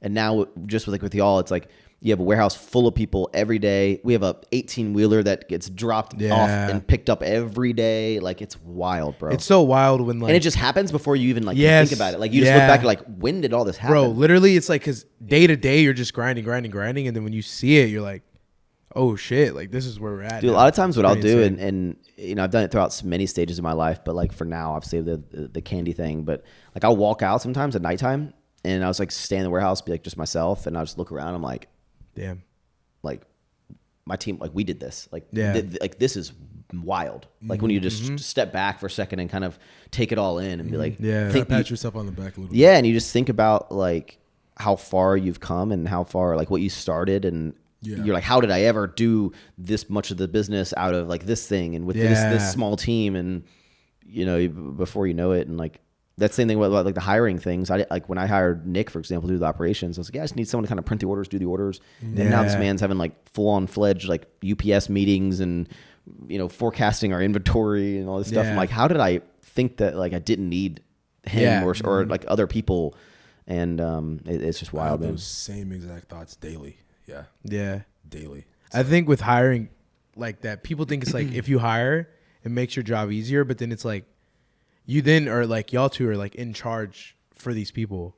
Yeah. So it's like then you have to put up with like, yo, what if like you hire someone and then you hire somebody else and then they just happen not to like each other or something. So then I've been like so issues thankful that you have to kind of like our like core team, everyone gets along so well, and it's like I'm so thankful there's not drama and bullshit in our company. And I mean, maybe Shali can relate is that I think the biggest stressful thing I've done is I never in my life was like, I want to be a boss at any point. Yeah. Like the fact that it always catches me off guard. Like whenever I ask any of my employees, like I'm like, hey, can you go do this thing? Like just do whatever the task is at hand. And they're like, yeah. And then in my head, I'm like, oh, right. Like you actually, you have to like, I forget. Job. Yeah. Well, I just like always think I'm like, they're always like, yeah. I'm like, oh, this is really nice. I was like, oh wait, no, I that's like your job. Like, you like need to do what I say. And like, you understand what I'm trying to go at, but it's like being a boss and leaders. Like, I have no fucking idea how to be a boss? Because you think of, you never worked at corporate, right? Okay, so I had a so like when I worked corporate, like I always compare me being a boss to like how I felt when I would boss. Like if anyone would talk to like you or you're a manager or whatever, you'd get really stressed out. You'd go in there and you'd always think of these people like your managers and the boss is like this dicks. Yeah, and like dicks and like this higher up level where like you're not worthy, like to, you're just like an employee kind of thing. And I was like, I never want anyone to feel like that. Yeah. And it's you think of like, okay, let's have like quarterly like reports and meetings, and here's your metrics and here's all this stuff. And I was like, I don't know if any of that. Like I was like, look guys, like that's why I always, not in like a I'm so cool way, but like I rarely call them employees. Like it's always like people on my team, my squad, whatever, because I'm like, at the end of the day, like I just like I just need people to help me do all the things that I'm doing to grow. And like everyone has been such a like added so much value to the brand. And I'm like, we did this. Like I couldn't have done this without anybody. And trying to show my like appreciation for people is because you don't know what people are motivated by. Is it like, do people want more money all the time? Do people want to be like constantly told throughout their job like, yo, great like, job. Yeah, great job. Like, did they need like affirmation of like, you're doing great. This was great work. Like, hey, come in here. Let me tell you. Like, and it's like, I don't know. Yeah. Because like you think of like yourself. Like, I don't need someone to pat me on the back every time I do like my job correctly or everything else. But you got to think of these. Your people on your team is like, do they need that? You need to always show recognition, appreciation for them to make them feel like they're a part of what you're doing, and not just like, yo, thanks doing that campaign. All right, bye. Like, see you tomorrow. Yeah, exactly. Yeah. So. And that's something I constantly like struggle with as well. And then if I ever want to go do something, I'm like, okay, well, like I don't want to go on vacation because I'm not like, all right, guys, I'm gonna go on vacation. Peace, run this shit. Like I'll be like, peace out, But that's probably the biggest kind of shock to this whole thing is it started with, hey Mona, can you help me like pack some orders? Mm-hmm. And then it was like, oh, hey, like Oz, can you come help do some photos? Yeah. And then hey Nick, I need help packing orders. And now it's like employees, like literal employees. And when I was just being like, yo, I just need some help doing some stuff. Like I just need some help. Like, it's just crazy. Now we're at Alphaland. Yeah. Yeah, that's pretty crazy. And I'm so excited. And that's another thing, even with Alphaland, like I appreciate, nice office, nice all stuff, but I was like, I can work fucking anywhere in anything. And one of the biggest reasons why I'm moving into all this is because I know that everyone on my team is so, especially the younger people, like Mona, she's kind of like me. She's like, I don't really care because she's been with me since like like in the fucking district barbell. Oh, yeah. How old is Mona? She's 28. But like one of the big reasons I'm doing this is because they're so excited to like have their own office, to have like this nice like thing, and I want to give them that. It is motivational. Yeah, and like I want people to I want them to like really enjoy the place that they work, and if they bring someone, because right now we're all just, which everyone's been at, like we're crammed up in multiple people in offices, and it's like, we could continue to scale everything we're doing at this thing, but like sometimes you gotta do things that improve the morale of the team and the environment. Sure. So, and hopefully it makes everyone work even harder. Yeah. Every time I'm like, hey, we move in there, guys. I was like, and I got to start spending more money. So let's work a little bit harder. Okay. Let's, Nah, for sure. Yeah. I'm excited about this place, especially from like a content perspective. Like everyone's going to be here. I know so many people who are moving here, and it's just going to be great like time. This will be the first place that I truly will like feel like I have like an office, like truly, like whenever I'd bring anyone like, oh, you want to see how I run Ever Forward, or back in the day like district and stuff, bro, we had like sagging ceiling tiles, like pissed on green carpet everywhere, like it's just a back room with a bunch of people trying to like had this dream. Where was this? In district. Like it was like shitty, and I look back at that so many times and I'm like, why the fuck did we not spend, we had 3 owners. I was like, why did we never go spend $2,000 total, all split it, and replace this puke green carpet with some nice floor? Like, why did we never even think about that? We're like, God, this is it. We got to deal with this, man. I hate this. Like why did we just didn't? Because we were like trying to save money and like all this stuff. And isn't it crazy how like the bigger we grow, the more money you have to spend? Bro, the insane amount of money they have to spend, like money. I'm talking about money amounts that like 3-4 never years thought you ago, I never thought that I'd be sending out that money. That's why, like, not in like a me buying Lambos way, but like money coming in and out doesn't faze me at all anymore. Like in massive amounts, because bro, just and I know Christian and stuff has, you know, on astronomical levels, but just since September to what I need to pay in December, just in sour strips, $1.6 million. Sheesh. Like, money flowing in. I've done 3 like $500,000 wire transfers, and I have to do a $700,000 one in like 3 weeks. Damn. And like that's when you have that, like, it just doesn't faze you anymore. Yeah. Like when I get a payment from, you know, any of the retailers for like $100,000, I'm like, oh, cool. Like put that, I'm like sick. That'll pay for. When you're spending at the amount that you're spending at, it's definitely like stupid, bro. Changing, bro. It doesn't fade. That's what stresses me so much out is the money on the scale that I have to do. Yeah. I feel the same way about launches. It's like, successful launch day, but in my head, it's cool to celebrate like at the time it happens, but like in my head, I'm like, damn, all this is about to get spent in the next month, 2 to 3 weeks. Yeah, like, it's all about to be exhausted. Facts. I mean, well, that's what a lot of people think, that like the bigger you grow your company, that's like the bigger you grow, the more money you need to continue to keep growing it, because you need to scale it. Especially, I mean, your guys are a little bit different. Clothing, the margins are great, or for a lot of products, but just the more you need, like, you know, the overhead, the amount of product you have in, and once you get to a level like in Christian where you need hundreds or thousands of SKUs at one time to have like a brand that isn't kind of like a sellout like kind of thing, it's just like the capital you need. And then imagine you want to go even bigger, and like, okay, now the brand's so big, I want to introduce this new thing. You have no idea how it's going to do. So it's like, do you order a shit ton of stuff? That's what we're doing right now. And have it, and it doesn't move? Do you order a little bit, and then people are like, oh, why didn't you order more? Yeah. And then you reorder it again, but it doesn't have the same hype as the first time you did it. And like, it's just balancing act of like trying to do it, but it takes so much money to scale. And that's why people look at when you have any brand, when you say like how much revenue maybe you're doing, people like, it's good to be surrounded by people who on your team who understand that as the business scales, unfortunately, like, employees can't like directly scale like every time. Money. It's like oh, the business is doing X millions. So like I should be getting everyone should be making 6 figures. I'm like, bro, that's like literally not how it works. All this cash. That's why I try to be so transparent with like the money that's flowing in and out, because I'm showing like how much. Bro, I can't just be and I'm like showing. I'm like, look at how much money I'm needing to spend next week. You know, to make sure that this is still floating. And I feel like I do a good job of making sure our team is aware of like the amount of money that we spend on our launches, like production. Because like, I mean, if you have access to our Shopify and you see us on our launch day, you know that, okay, we made a lot of money. So like you said, any person that doesn't have a level headed or just kind of in it for themselves, they're going to assume like, okay, we just made this amount of money. Well, they also think that it's going right in your pocket. It's like, I deserve at least X amount, $6,000, $7,000. Like, come on, $7,000 is not a lot. But they don't understand that, like, I mean, obviously there's profit, and then the amount of money that you have to put into the next launch to even triple that, double that. And then the amount of just like, just to have the warehouse, you spend money there, keep the lights on, all the extra shit, employees, like all the like salaries, bro, like all the TVs, taxes. like everything is just like, it's not like everyone thinks that you make a lot more than you actually end up making. Oh, hell yeah. Hell no. You can make a lot. You can make $20 million in a year and have like $4 or $5 million in your bank account. Facts. 100%. At the end of the year. 100%. Just because of, I mean, you've spent money on future launches. You've paid salary.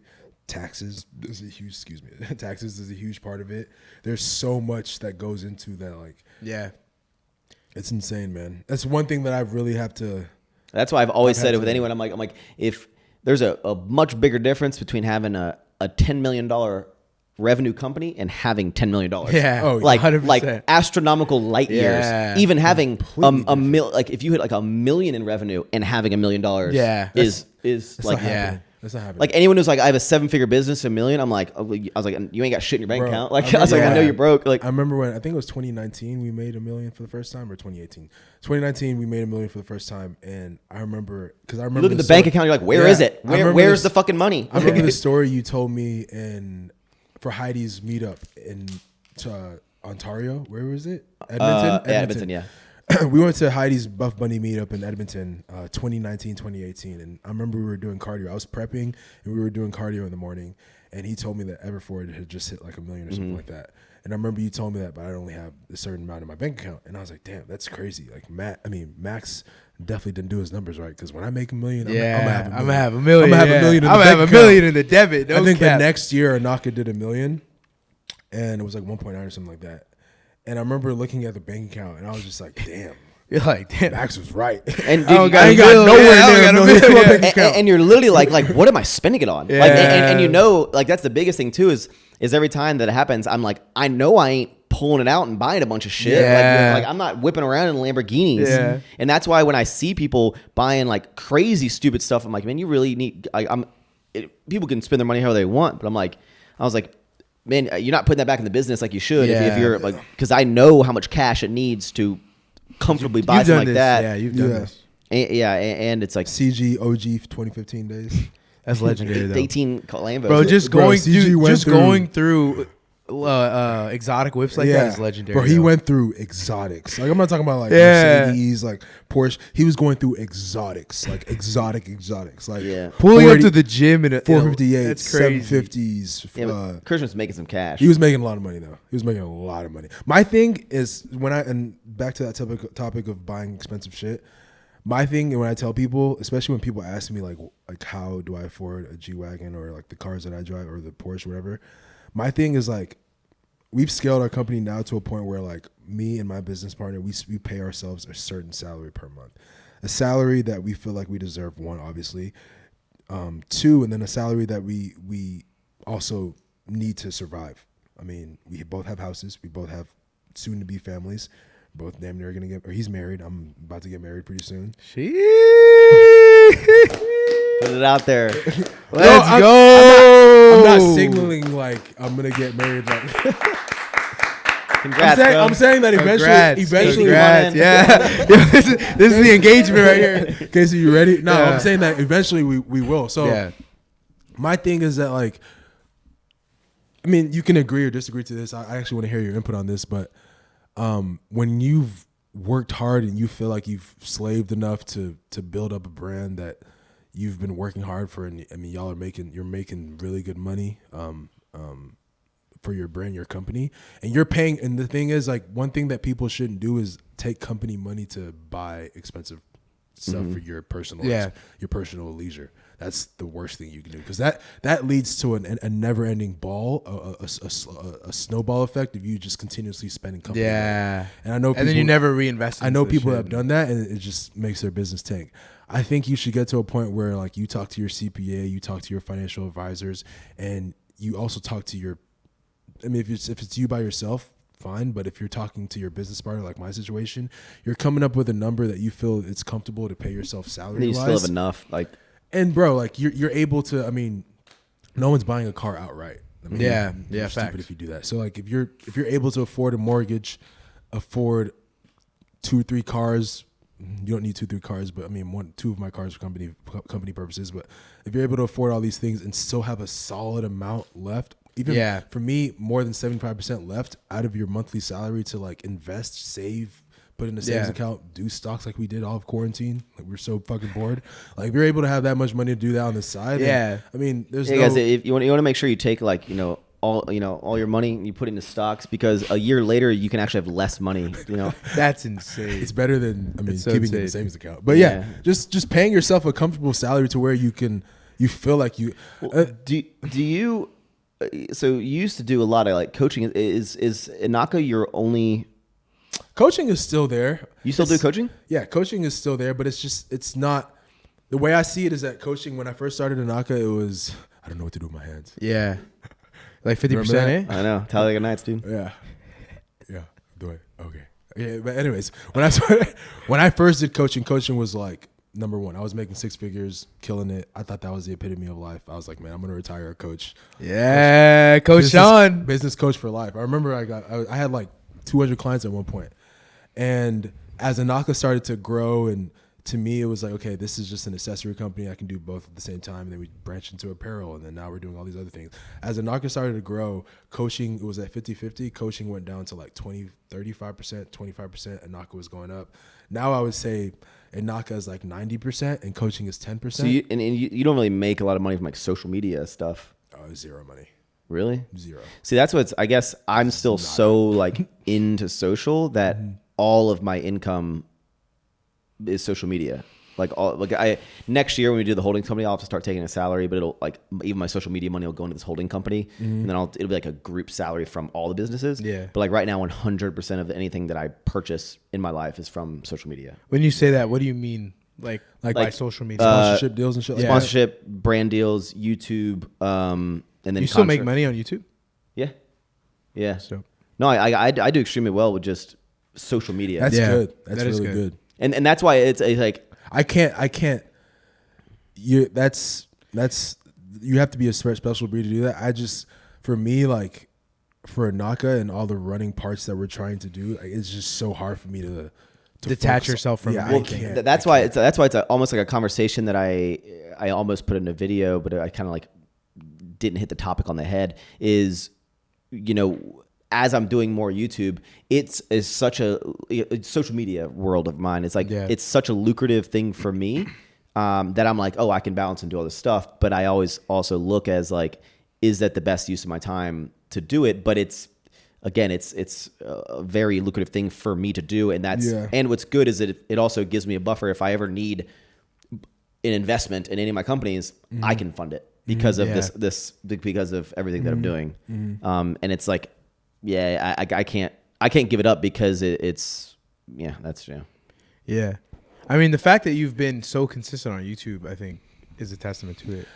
Yeah, because that's pretty. That alone is just like you're someone really in your situation. You definitely. I mean, I think going back to your tweet, you said I think that's probably partially part of the reason why you're stressed, because you're doing 100% in every single thing that you do. If I stopped making YouTube videos and just focus on Scholarships and Everforward, just CEO status and everything, I think I would become less stressed. That's why I did it. But I also that's where I worry is like, are the successes of what I'm doing also greatly affected by me doing social media? So, because Everforward, for example, Everforward has taken a huge dive in terms of its like revenue and like hype because of sour strips, right? Like I let it slip. Yeah. And it's something that I like deal with like internally that really bothers me. But it was something that's kind of like a necessary evil. Yeah. But I could have done a lot of things to not let that happen, but I didn't. Yeah. But that's why now I've kind of I've learned to accept that I'm like, EF, how much energy I can give to it, and I still love it, is that like it needs to live in this. It is Maxx Chewing's clothing brand. Like it's. You think so? I think so. You so it's funny. You think it's funny you say that because to transcend past that. I don't know. Like we send it, we send out like 25 influencer boxes, just like launch and stuff. But like the amount of like energy and stuff that I think I would need to put into the brand to like build out influencers and build out all that stuff, and because launches are so few and far between, that like you can't bring people on and be like, hey, launch every 4 months, 5 months. It's like people need to make income. Like you need like constant stuff dropping and like so. I think you can. I mean, I think you can. The only reason I say that is because I'm a social media influencer first on a much smaller level than you are, and I think Inaka started off as being Charlie Coker's brand, and I think this year 2021 I came to a situation where I had anxiety attacks, went to therapy, panic attacks, and I came to a realization. I talked to myself. I was like, yo, like I can't continue to do this whole social media. Like One Up Nutrition, influencer, YouTube, all this shit, fitness competitor, and then also do a knock on the side, because I'm gonna run myself into the dirt. I can't continue to do this. I have to pick one side. I have to pick one thing. I think the biggest leap of faith I've ever taken in this whole business world is just sacrificing all of social media, because I mean, like I said, I was making close to $200,000 a year off of just social media at a time. And that was good money for me. I was living a good life. I was making good money. And I think I came to a point in my life where I was like, hey, what can I know what's the long run, what can be the actual long run, which is building a brand, a staple brand, a household brand that can outlive me, which is Inaka, versus continuing to do this coaching and social media shit, which where eventually I'm gonna phase out. There's gonna be another Charlie Coker that comes out, 100%, bigger chest muscles. Than you? Yeah, big. There's gonna be another guy that comes up and takes my spotlight. So I think that was the biggest decision I made in the beginning of 2021 was somewhat just saying fuck this whole I got my pro card, fuck this whole like social media shit. I'm trying to build $100 million brand with Inaka, and I'm gonna fucking kill myself to do it. But not kill myself as hard as I was killing myself before. Yeah, honestly. So that's why I feel like I don't think it's too late. I think that Everforward can be a household brand, staple brand that doesn't include Maxx Chewning. I think you have to make that decision of, am I going to go full force with it and just be a CEO because for me, bro, I could post about Inaka and people don't give a fuck about me. Yeah, honestly, when Marco posts about Inaka, when all our other influencers post about Inaka, that's when people give a fuck. Like people don't, there's people on TikTok that they have no idea. Yeah, there's TikTok, there's people on TikTok. Our Instagram followers, I think we gained 100K this year on Instagram, 110,000. They have no idea who I am. Yeah. Zero. And that's all. You know why it's like that? Because I stopped social media at the beginning of this year, and I feel like we're more successful with me taking the backseat than we were if I was in the front row. Then to keep trying to attach yourself to like. I guess a big thing is a frustration that I've always had, which I've never really talked about, is like, you know, you think it's like, oh, you know, it's done that because you've outsourced to other influencers and stuff. But I kept being hiring people. Yeah, but I kept being like, you know, why can't the brand be so popular? Because like I have a large but it's, I know what you mean. You know, it's like why can't my audience convert to be this? Like my numbers are combined of 5 other influencers are bigger than this, but it's like some people like. A lot of people watch me, and it's not, you know, no one can say that I do social. I said, you know, that I do it because it's, you know, income, but like I'm at a kind of different point. Yeah. But no one in the right mind can be like, I only make social media to make money. Yeah. I was like, I've been doing this shit for 4 years before I made a fucking dime. Like, you know, so much of my life has been social media entertainment. But a lot of people that watch me are probably like, I don't want to buy anything Maxx puts out. Period. Just make me laugh. Like make me laugh. Do the shit. And like that's a relationship with me. And the cool thing about that, and this is what I've been telling. This is what I tell a lot of people. And I'm not some guru or business guru or anything like that. I'm just saying that what game are we in? Social media. Yeah. We're the whole game. The name of the video game that we're in is social media. Yeah. The simulation we're in is social media. That's the world that me, Christian, all of us in this room live in. It's social media. We don't live in corporate. We don't live in anything else. We're not doing fucking anything else. We're doing social media. Facts. In this world, how do you get someone to buy your product? You're an influencer. Yeah. Why are there so many influencers? There's just a lot of influencers. There's a lot of people that want to be social media influencers.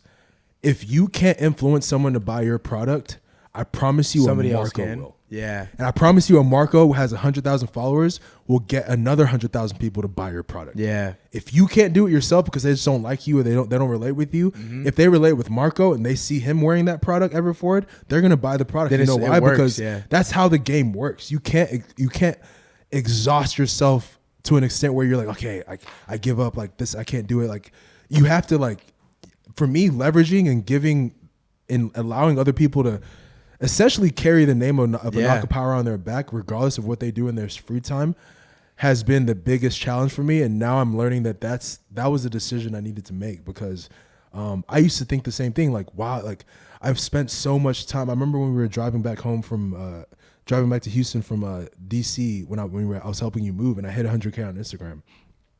And I remember thinking, damn, like you made it.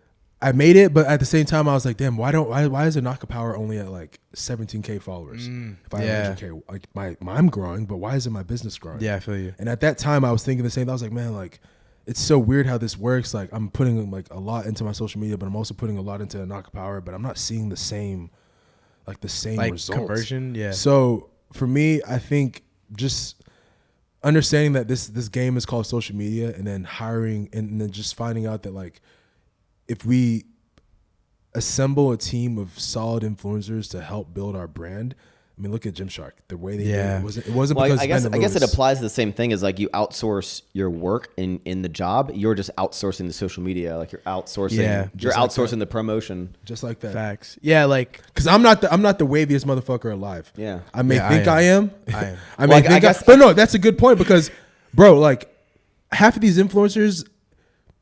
Not that I'm not a loving, caring guy, but like if I were to approach them on a first-hand basis, they probably wouldn't feel a certain way, the same way that they felt about Inaka if compared to when they talk to Ant. I think Ant does a better job. Ant's better at communicating with new people than I am. We probably wouldn't have signed Marco if I talked to him first. It would have had to be him, and he was the first person that talked to him. That's how quickly and small your small life can change. Like, Yeah. it's Yeah. like if I'm going on a business dinner and for the first time with a company I'm going to sign with, and I meet a guy that's a dick, and the company is amazing, they want to sign me, I'm not going to sign with that company. But if they have a representative there that's a cool ass guy, I connect with him. We like the same things, I like the same music, the same shoes, the same culture. I'm gonna fucking love that company. Facts. It's a game, man. It's like playing chess. It really you have is. to. Every single decision I make, I feel like it's just like a chess move. Like, A chess move for if I sure. can't sign that influencer, hey Lex, like I know you like her, I know you guys are into the Yeah. same thing. You go talk to her. Boom, $300K on our Facts. team. It's like, it's chess, man. Like I think that's even because it's for being an owner's perspective, for me, because I'm literally like his right hand. When I was first with Inaka, when I met you, when I met Christian, when I met whoever I met, I was like, damn, like so wide eyed. Yeah. And when I was part of these like meetings and part of like decisions, I used to like love it. I was like, wow, like, because you feel a part of like something that you looked up to. Like I bought from Inaka before I worked for Inaka. Yeah. So like being a part of those meetings were like, wow, like I have a big say, whatever. And like now I used to want to be in every meeting. I used to want to go to every like event, whatever. For me now, I'm like the same way that he has to delegate. Like I delegate as well. And I'm just like, bro, like I used to love that shit. But now if we have a meeting about like I was sitting in a UPS meeting. And I used to, back in the Gap, I was like, man, I would have loved to have been in a UPS meeting. Now I'm like, why am I here? Like, this shit doesn't apply to me. You're like, when we were meeting about the POSCO and stuff like that, and it's like knowing that people can do things that like you can't is like so essential, I feel like. Yeah.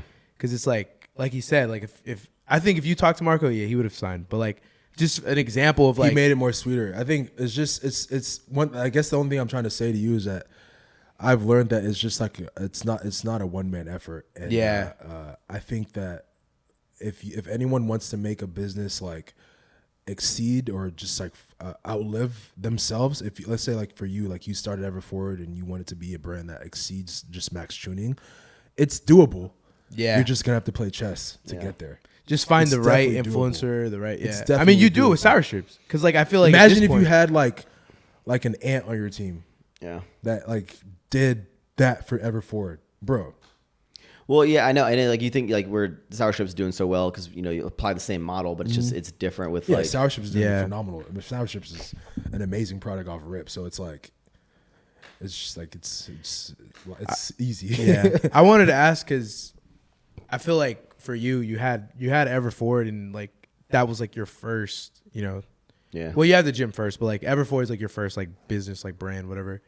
Do you feel like that helped you with sour strips? Like you had already gone through like a certain type of like a little bit of the procedures. Understood the steps. It's like its own beast in itself, but like I just understood the steps of like starting a business, but it was just such a different model. Like the way that the thing that with sour strips that was the key to all of it, on top of a lot of things, but like we had I think truly one of the most flawless executions of the rollout. That was like, the greatest rollout I've ever seen in my entire life. It was just like with The the greatest hype that I rollout. built out. It was like the peak of my like social media as well. It's like, but I built this like hype for months and months and months. That and was months like literally to this day, that's the greatest rollout. It executed flawlessly. Like- and like our rollout for supplements like is loosely based on like your rollout for sour strips.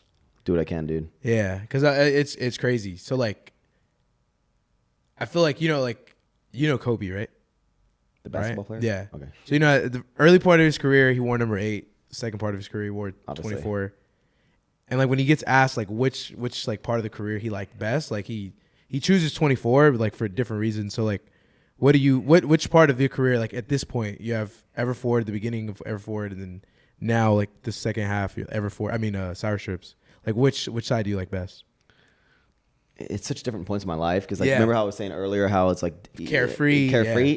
Building Everforward was like carefree. Yeah. As I was doing it. It wasn't like stressful. There was a lot of like late nights with manufacturers and stuff, but yeah, I'd say Sour Strips is it's just, and the big thing with Sour Strips is it's always interesting because that's like all people, like it had so much success. It has so much success that it's all people want to talk about with me when they talk to me. And nowadays it's like, hey man, like congratulations on Sour Strips. Like this is the guy who's made Sour Strips. Like I'm the guy who did this, and I get so much like credibility for this. And I'm almost not like disrespected, but like I feel I was like, man, I built a fucking $1 million business like with clothing for years and built that up, man. Like, but it's like I do it with candy in 1 year, and I get it that it's like because it's not something people really do. But nowadays, it's like I feel like I almost get more respect as a business owner when I was making plenty of money and doing really well. Almost like similar type of thing, Well, not, but like. But like nowadays, like I know what when you mean, like I met like the owner of like Clay and stuff, you know, and like they're wild business owners and stuff. But like, you know, when people would meet me now, they're like, hey man, like love everything you're doing with Sour Strips. Like congratulations. And people introduce me like, this is the guy with Sour Strips. And I'm always like, was that nothing before Sour Strips, man? Like I was like, I don't know. I was, you know, built. Yeah. So it's just a wild thing. But you know, I think even with clothing though, like there's a like. I think until you're on a certain level, people need to see. It's like he does clothes. People probably give you so much more respect now because they see how popular Inaka's gotten. Yeah, you know, but you're it's like the same way, and I feel you 100%. I think like when you were putting the same amount of effort and grind in before, but it wasn't like that. Yeah, and it's like no one. But now it's like that shot. He owns Inaka. You know, yeah, because it's so clouded. And shit. Yeah, I've just learned. I agree with you 110%, man. I think. One thing I've just learned to accept it. Yeah. I mean, shit. That's just the way cards were supposed to play out. I think, for me, I thought that social media was going to be the thing that kind of took me to like the top. Or that's why I on this ranting, I would always not like jealous, but I got frustrated a lot. I've kind of let it go now, but I got frustrated that I wanted to be one of the biggest names in YouTube. Like I was like, I want to be like one of those people that everyone knows their name. Like a YouTuber, like because I was like, I know I'm entertaining. I know I'm funny. Like and I put in the effort. I put a top tier, you know, video, like the edits and the thought and everything. And when I couldn't get there, I was just like so frustrated at the point. And like I wanted to have that like notoriety of it. And now I'm just like, you know, whatever. And so you've continued to upload literally week by week, even though you deal with that frustration. So like, what is like? There's obviously people who are just now getting started on YouTube and like, they still want to be that. They like, there's still people at home that like want to start a YouTube and they want that. The thing with YouTube what is like your biggest recommendation? I mess it up because I make videos for people who already watch my videos. Like I know what you mean. I don't. That's the thing with my social media, and I think like Katie Hearn has said this too. It's like everyone's like, oh, like why is your Instagram, your YouTube been staying the same for so long? It's because like I don't do things like you know look at like maybe even Marco, Jesse James West, all these kids like that. Like they're doing things that you can tell that are like to grow, and I don't because they're in that point. They're at that point where they need to grow. And I don't put in that same mindset. Like I don't be like, okay, like what are the trending things? What do they need to do this? Like, I need to go to this video. I'm just like I've done it for so long, and now I make content for people who already fuck with me because you already know how powerful your demographic is. Yeah, I've truly given up trying to grow my audience. Like I don't do anything because then you'd be doing stuff that maybe it's not you. It's not like, all the time. Like this is my life now. This is what I do, and I think you know people who've been rolling with me for a long time continue to do so. And people who I'm not like shocking them every video every day. I think you know they can move on to someone who will. Facts. But it's not sustainable. And I got like solid demographic, solid group of people that enjoy my content, and it takes as stressful as I get from making content all the time. It's the least stressful of the stressful because I know that I can truly just like be me, make what I want to make, you know, and not need to worry about like this wasn't one upped every video, the crazier and crazier and crazier because I'm just like that. I can't. I think the first time I met you is when I was like, oh, this is real life. Like this YouTube shit is like not like a a front. Oh, literally the first time I remember met you saying that too. You were like, yeah, Max is really like how. Bro, I swear to God, we're sitting on the couch and he walks in. It was that old AE. You walk in yelling. It's like 7 a.m. And like, yo, so you go on and then like, there's one point me and Charlie was I filming or not? Just you weren't filming. You were filming the day, but like when you walked in yelling, you weren't filming.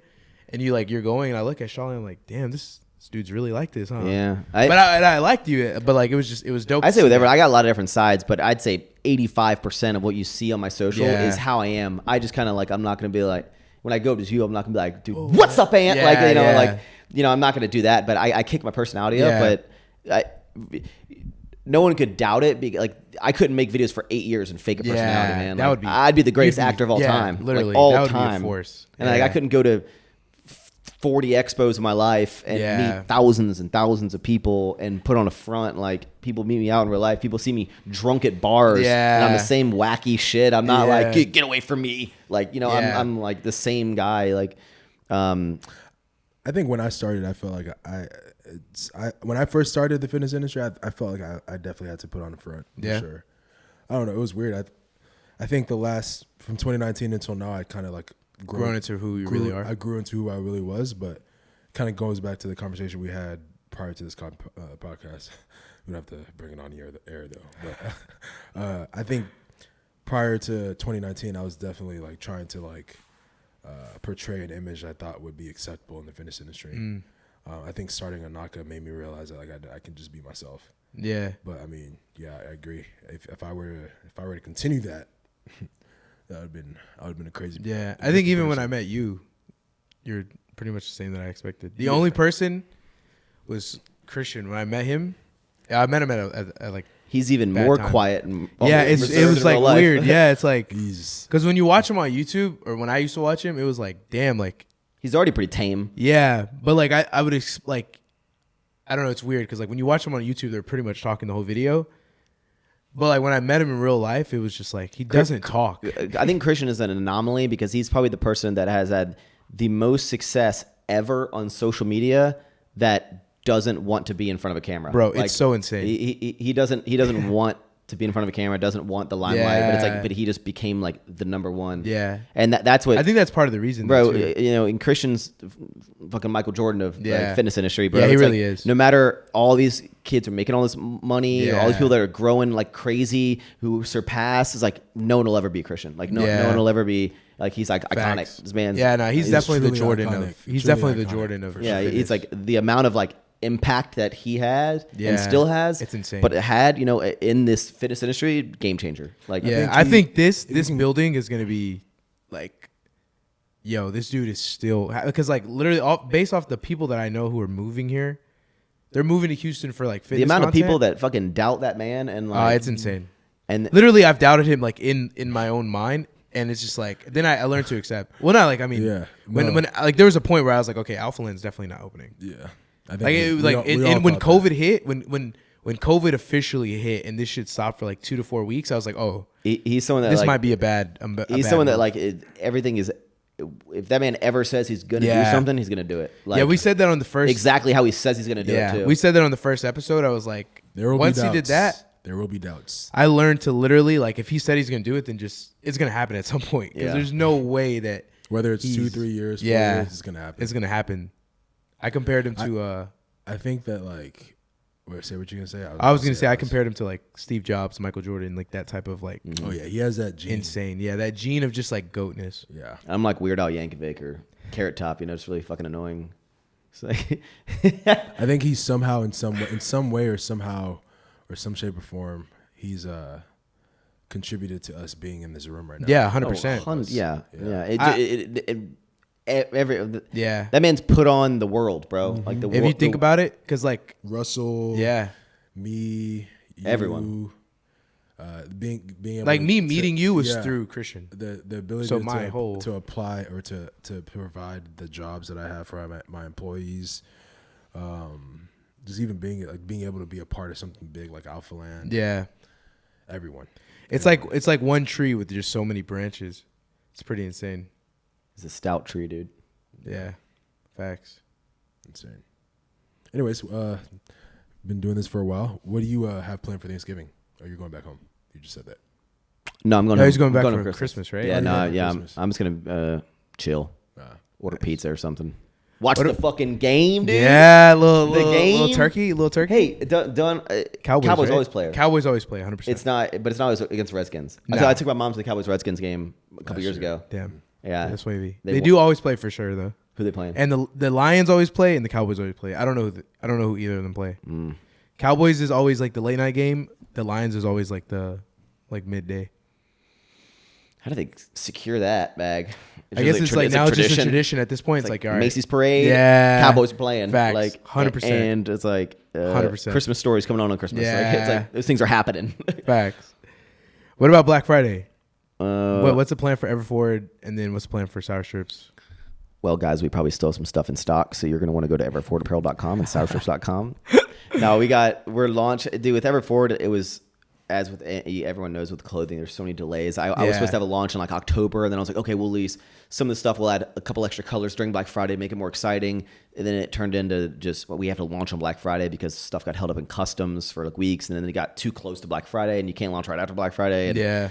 so we got a huge thing coming up, like 50 new items, which is great because it's been a long time since Everforward has launched. One thing I need to get out of my head with clothing, and maybe people can take a bite of information from this, is but like, when Christian launches is like, 800 items, right? items, yeah. Like I need to get out of my mind that like every time I have a launch for Everforward, it needs to be 40, 50 items. Yeah. It can be like, here's like a new t-shirt in a couple colors, and here's like some short. It can be like just a couple items. Like, and that's like, bro, these button downs I'm launching, I've had these button downs for 2 years.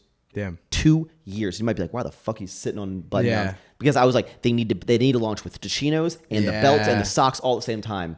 And now the chinos aren't coming out next year. But so one thing I'm gonna get better moving forward is that like not every launch needs to be, and I'm not comparing to like a huge company, but like not every launch needs to be 50 new items. Yeah. Like, it doesn't need to be. The shorter, and we've learned that this year too. 100%. More in between, because it keeps it exciting. Right? More inventory for a smaller amount of items, but going crazy on the inventory for those items. And then enough just to hyping them up a lot. Yeah. And That's then what enough I've to learned. where it's like so effective.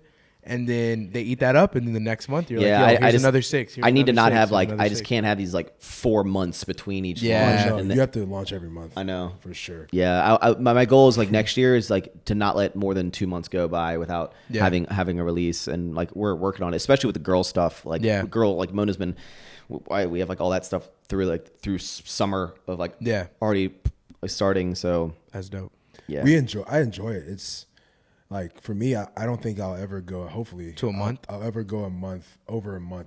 Every month we have to launch something, whether it's a shirt, a pair of shorts, an accessory. Something has to launch every single month. For me, it's like keeping that spark on social media, keeping that hype behind the brand. To this day, though, do you think that you are a clothing company that has gym accessories or a gym accessory company that has clothing?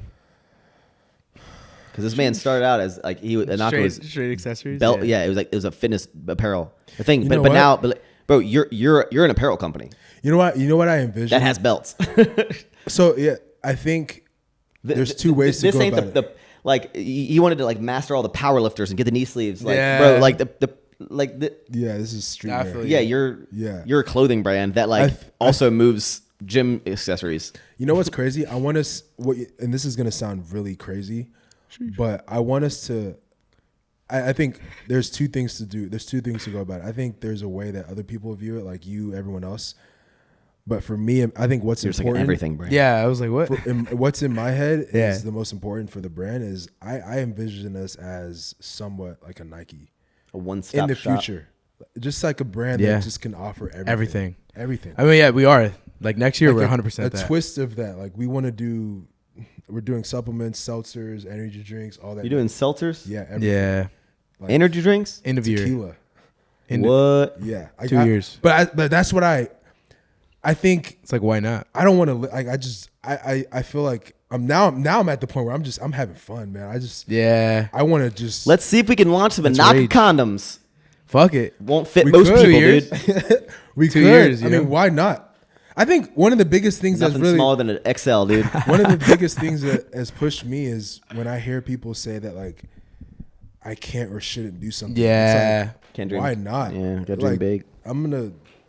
If Shit, I we're want only to here launch once, a fucking pair of shoes, even if they flop, fuck it. Cool. At least we did it. But I want us to be a one-stop shop. Just answer your question for everything. I think next year, especially in the fitness community. Can I be a sponsored athlete for the Seltzers? Yeah, 100%. Sure. Nice. Mm-hmm. Just get your influencer, like just your followers up. And Yeah, I gotta do some crazy shit, dude. No, I think next year doable. we're definitely for fitness. It's like fitness apparel, obviously. You made that supplement room Accessories. too small. Yeah, That supplement was room just is to get us small. off the ground. Why did you make it look like the fucking cage from You? Yeah. Dude. Yo, somebody said that to me. I You should forgot definitely who it was. reenact some You shit before Bro, you start filming. I was up. gonna post a story yesterday, and this is going back to like our first conversation. How did you even think to make it clear? I would have never. They offered it to us, but I was gonna post something about how like we should Better hope I don't fall in love with you because you're gonna go in this cage. I was gonna post something like along those lines, Yeah. but I was like, yeah, I probably shouldn't post this. Might be a creep, you know? Yeah, probably weird for the brand. PR. Yeah, they'd be like, whoa. Yeah. But yeah, nah. Between supplements, we're gonna do performance-based wear, Yeah. What was that? What was that? We're doing like a performance line. kind of like leggings, All like that shit. The whole thing. Everything. like what is it called? Like not mesh shorts. You know the shorts Y'all that come should with, like make mesh liners shorts. and shit like that. Just like running shorts or something. Yeah, like stuff like So that. you're just gonna make like just more apparel. Yeah, but like more like actual like technical wear. Like, okay, I'm gonna work out. Like, let me really bust down on like a workout type shit. So Man, you're about to get into the fucking Stress. yeah, because it's gonna be insane. That's the beauty of having- not knocking on anything, but like Yeah. you've taken the pair of shorts, for example. You've mastered that. You found your fabric. You found the fit. Yeah. And now you're just like different graphic. Yeah. When you start going to stuff where it's like sizing, measurements, sizing. This needs a tweak, dude. You're about to fucking. Yeah. I'm The beauty of that is that I'm not really involved in the power performance line. It's Yeah. more so. You're just like yep or nope. It's my business Yeah, partner. true. He's really big into. He's really passionate about He's that. really passionate about it. So he's the forefront of that, and then also he's hired his own little team of like performance manufacturers and designers. So we have a whole set of new designers and performance designers, performance manufacturers. That we have like our own little power performance team that we haven't really broadcasted yet, but we've been working with them for over probably like a year. And just coming up with like we have like a whole like we have a good that good initial 2 launch quarters. is gonna be drawn up. Pretty I just big, haven't yeah. posted anything yet because one, it's not really like my thing because I don't wear performance clothes. Yeah. But two, it's just like for me, it's like overwhelming to think that we're about to get into that. yeah, field. because that's like what I was telling him yesterday. We were talking about how much we've grown this year, and I'm like, we're literally about to triple theoretically like in size. Because like supplements is his own company, pretty much. Like it's its own little branch, and then performance, like there's whole companies. Like so, that's a whole nother company that we have to like. How much money you setting aside for salaries for the supplements? Because nowadays, like you have to pay some So right fat now- stacks for these kids. So right now, I mean, we're culturing our team to kind of be like you said, just like multi-purpose. Just pay Ant more. If you're doing customer service for Inaka, You're gonna have to low key. you're gonna have to fucking do power performance. Yeah. Just for a little bit. If you're doing social media managing for Yeah. Inaka, you're gonna have to hang on and do. You know, No, Yeah. I meant when you start that, the salaries you're gonna have to pay kids to push the product.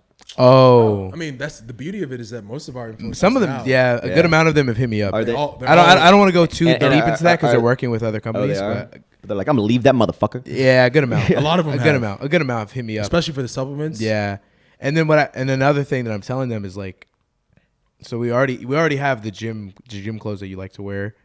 We're then gonna provide you with like supplements that you want to take, and then once we have performance, it's like literally anything that you can really want in the gym realm, and accessories like we can provide it to you. So it's like, why One-stop would you shop. want to? Why would you like? You know, sometimes when you promote codes with like 4 or 5 different companies, you become like almost like here goes Ant trying to sell me No, that's this, good. this and this and It's this. like, here's and one this. code. Yeah, one code at Inaka. You can use it on all our websites. 10% off here, 15% off here, or, you know, whatever.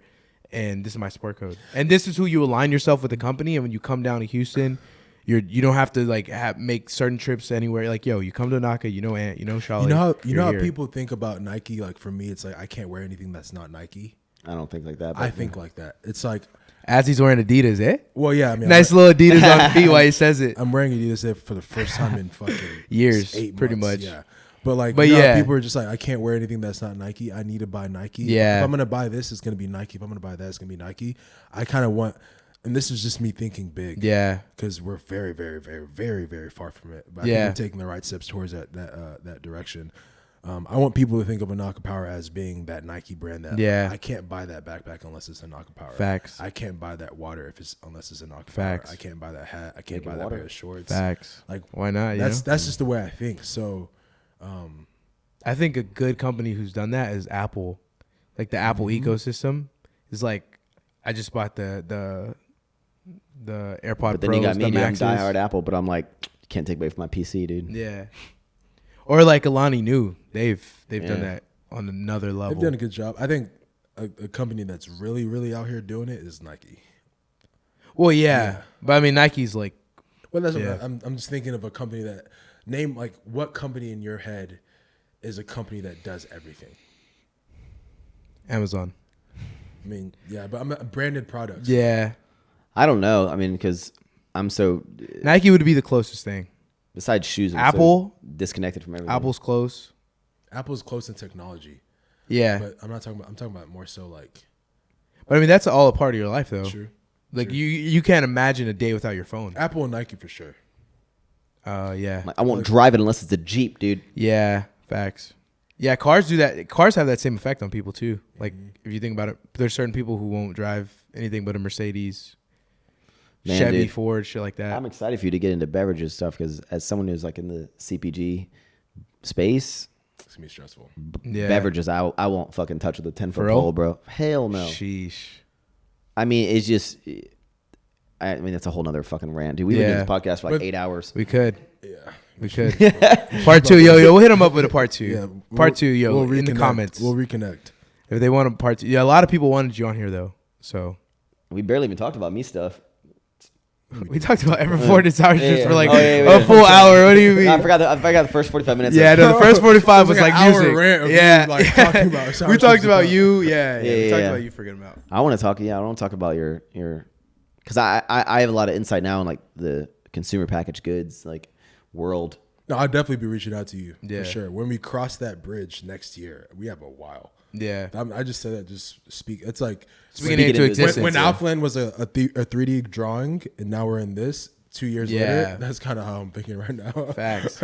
In 2 years when we're on the podcast and it's like we're in $1 million room, we have the. You know what's the greatest thing too of like this like ourselves. circle of like network friends that we all have is it's like I that's what I wanted is like that someone that I know, everyone makes everything that I could possibly need. Yeah. So it's like anything. It's like, oh, I got a friend who does drinks. I got a friend who does sodas, facts. shoes, clothes. Gyms. Like I don't need to leave the ecosphere of like my squad. Nah, I feel That's fucking badass. It's dope. Workout clothes. Imagine that, like workout everything we clothes, consume, wear, whatever is like. It's like we're supporting like our dress like squad. clothes, Yeah.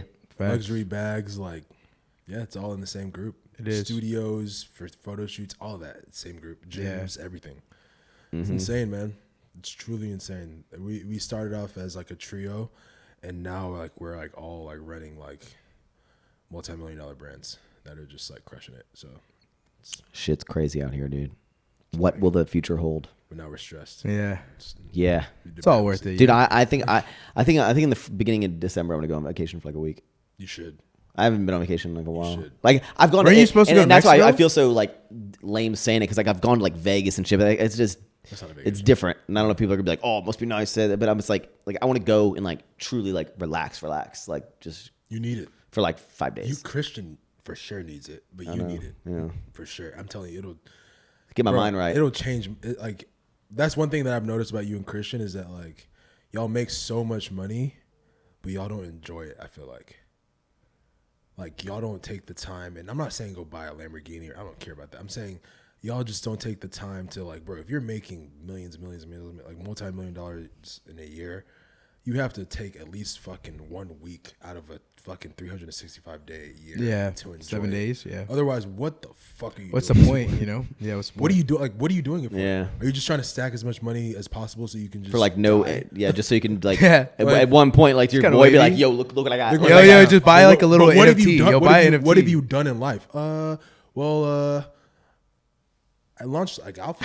But like, no, you have to be able to say like I've experience. Done extra shit. Yeah, like an experience. I mean, that's just my personal preference. It's like, bro, like, if you're working your ass off, slaving, stressing, anxiety, like depression, up and down, it's like, bro, take a second out of your year to just 7 to 10 days to just go enjoy the fruits of your labor and come back to work. Because if you can't do that, then you run yourself to the ground. You're doing all it for nothing. You're really, truly just, you're doing it for nothing. So. Max is gonna go on like a 14-day vacation. Do it, man. A bender, baby. Yeah, do bender, yo. Do yo, it. when you see Max on my story, we're sauced out of our mind. We're gonna be thinking, bro. Because did Max fucking rent a yacht just for himself out in Cancun right now? If you were to drop dead, the thing is, if I were to drop dead tomorrow, I would know that I've done a good amount of things that I had on my checklist growing up. Yeah, like from the house, the company, the employees, the opportunity to be at Outland working aside someone like Christian, you. Being able to drive like dream vehicle, like just all the shit that I've done in my life so far in the last year or two. Like if I were to die tomorrow, I'd be like, damn man, like this is a good run. Yeah. I feel like for you and Christian, and this is my personal opinion, I feel like y'all haven't really, Christian maybe, but for you, I feel like you haven't really, you're consumed with like continuing to breed this like fucking horse of sour ships that it is. But like if you just took like 7 to 10 days to just like relax and go on vacation, go crazy, you would fucking like, I don't know, I feel like you would look at life completely different when you get back. For sure. That's just my opinion though. You could take it just looking for an excuse to go get sauced for 7 days, you know. Do it, that. Get some sunburn, dude. I like that. Do it. Love it. You've worked too hard, man. Yeah, facts. We should end it though, because you're a legend. Fucking calls. Yeah, my phone is blowing up with like all these chats. I was supposed to go to team birthday lunch like 2 hours ago. Yeah, really? Tell him happy birthday though. Well, I was like, I'll be back by 2, and I was like, I'll make it 3. Now it's like 3:15. Yo, shout out Katie Hearn for the repost. Nice. Clout's about to go through the roof, dude. No cap. I'm telling you, one day this is gonna be an official sponsor. You should have posted it from Inaka Power Radio. I tagged of Inaka Power Radio. But yeah, yo, no, honestly, everyone wanted this episode. I'm so glad you came on. It was a great talk, man. Thanks, dude. Appreciate you coming on. Hopefully we'll get a part 2 soon though. We'll get a part 2 soon. So yeah, Everforward, Sour Strips. This is going up on Monday, so go shop all of our go shop. Yeah, everyone. And then Inaka, we have Black Friday. We're gonna insert a clip, or we already inserted a clip, doing a small little giveaway and stuff. So if anyone's has a Target near them, go get some Sour Strips. Facts. And then pick up a Inaka seltzer in a year. Yeah, there we go. That'll be I can't wait for those stories. Go buy some sour strips, buy a whole rack, and then walk over to the seltzers area. Don't buy anything, but just like create like an imaginary space for an Inaka seltzer. Yeah. And just come back next year. Yeah, facts. Go, yo, go up to the Target guy and be like, yo, where's the Inaka seltzer? So you're like, what the fuck are you talking about? You must not see the picture. Yeah, you're not there. Yeah. No right, cap. Great. Yo, that one's done. We're done. We're done. That was a 3-hour podcast. For that sure, was. Right? It was a 4-hour conversation.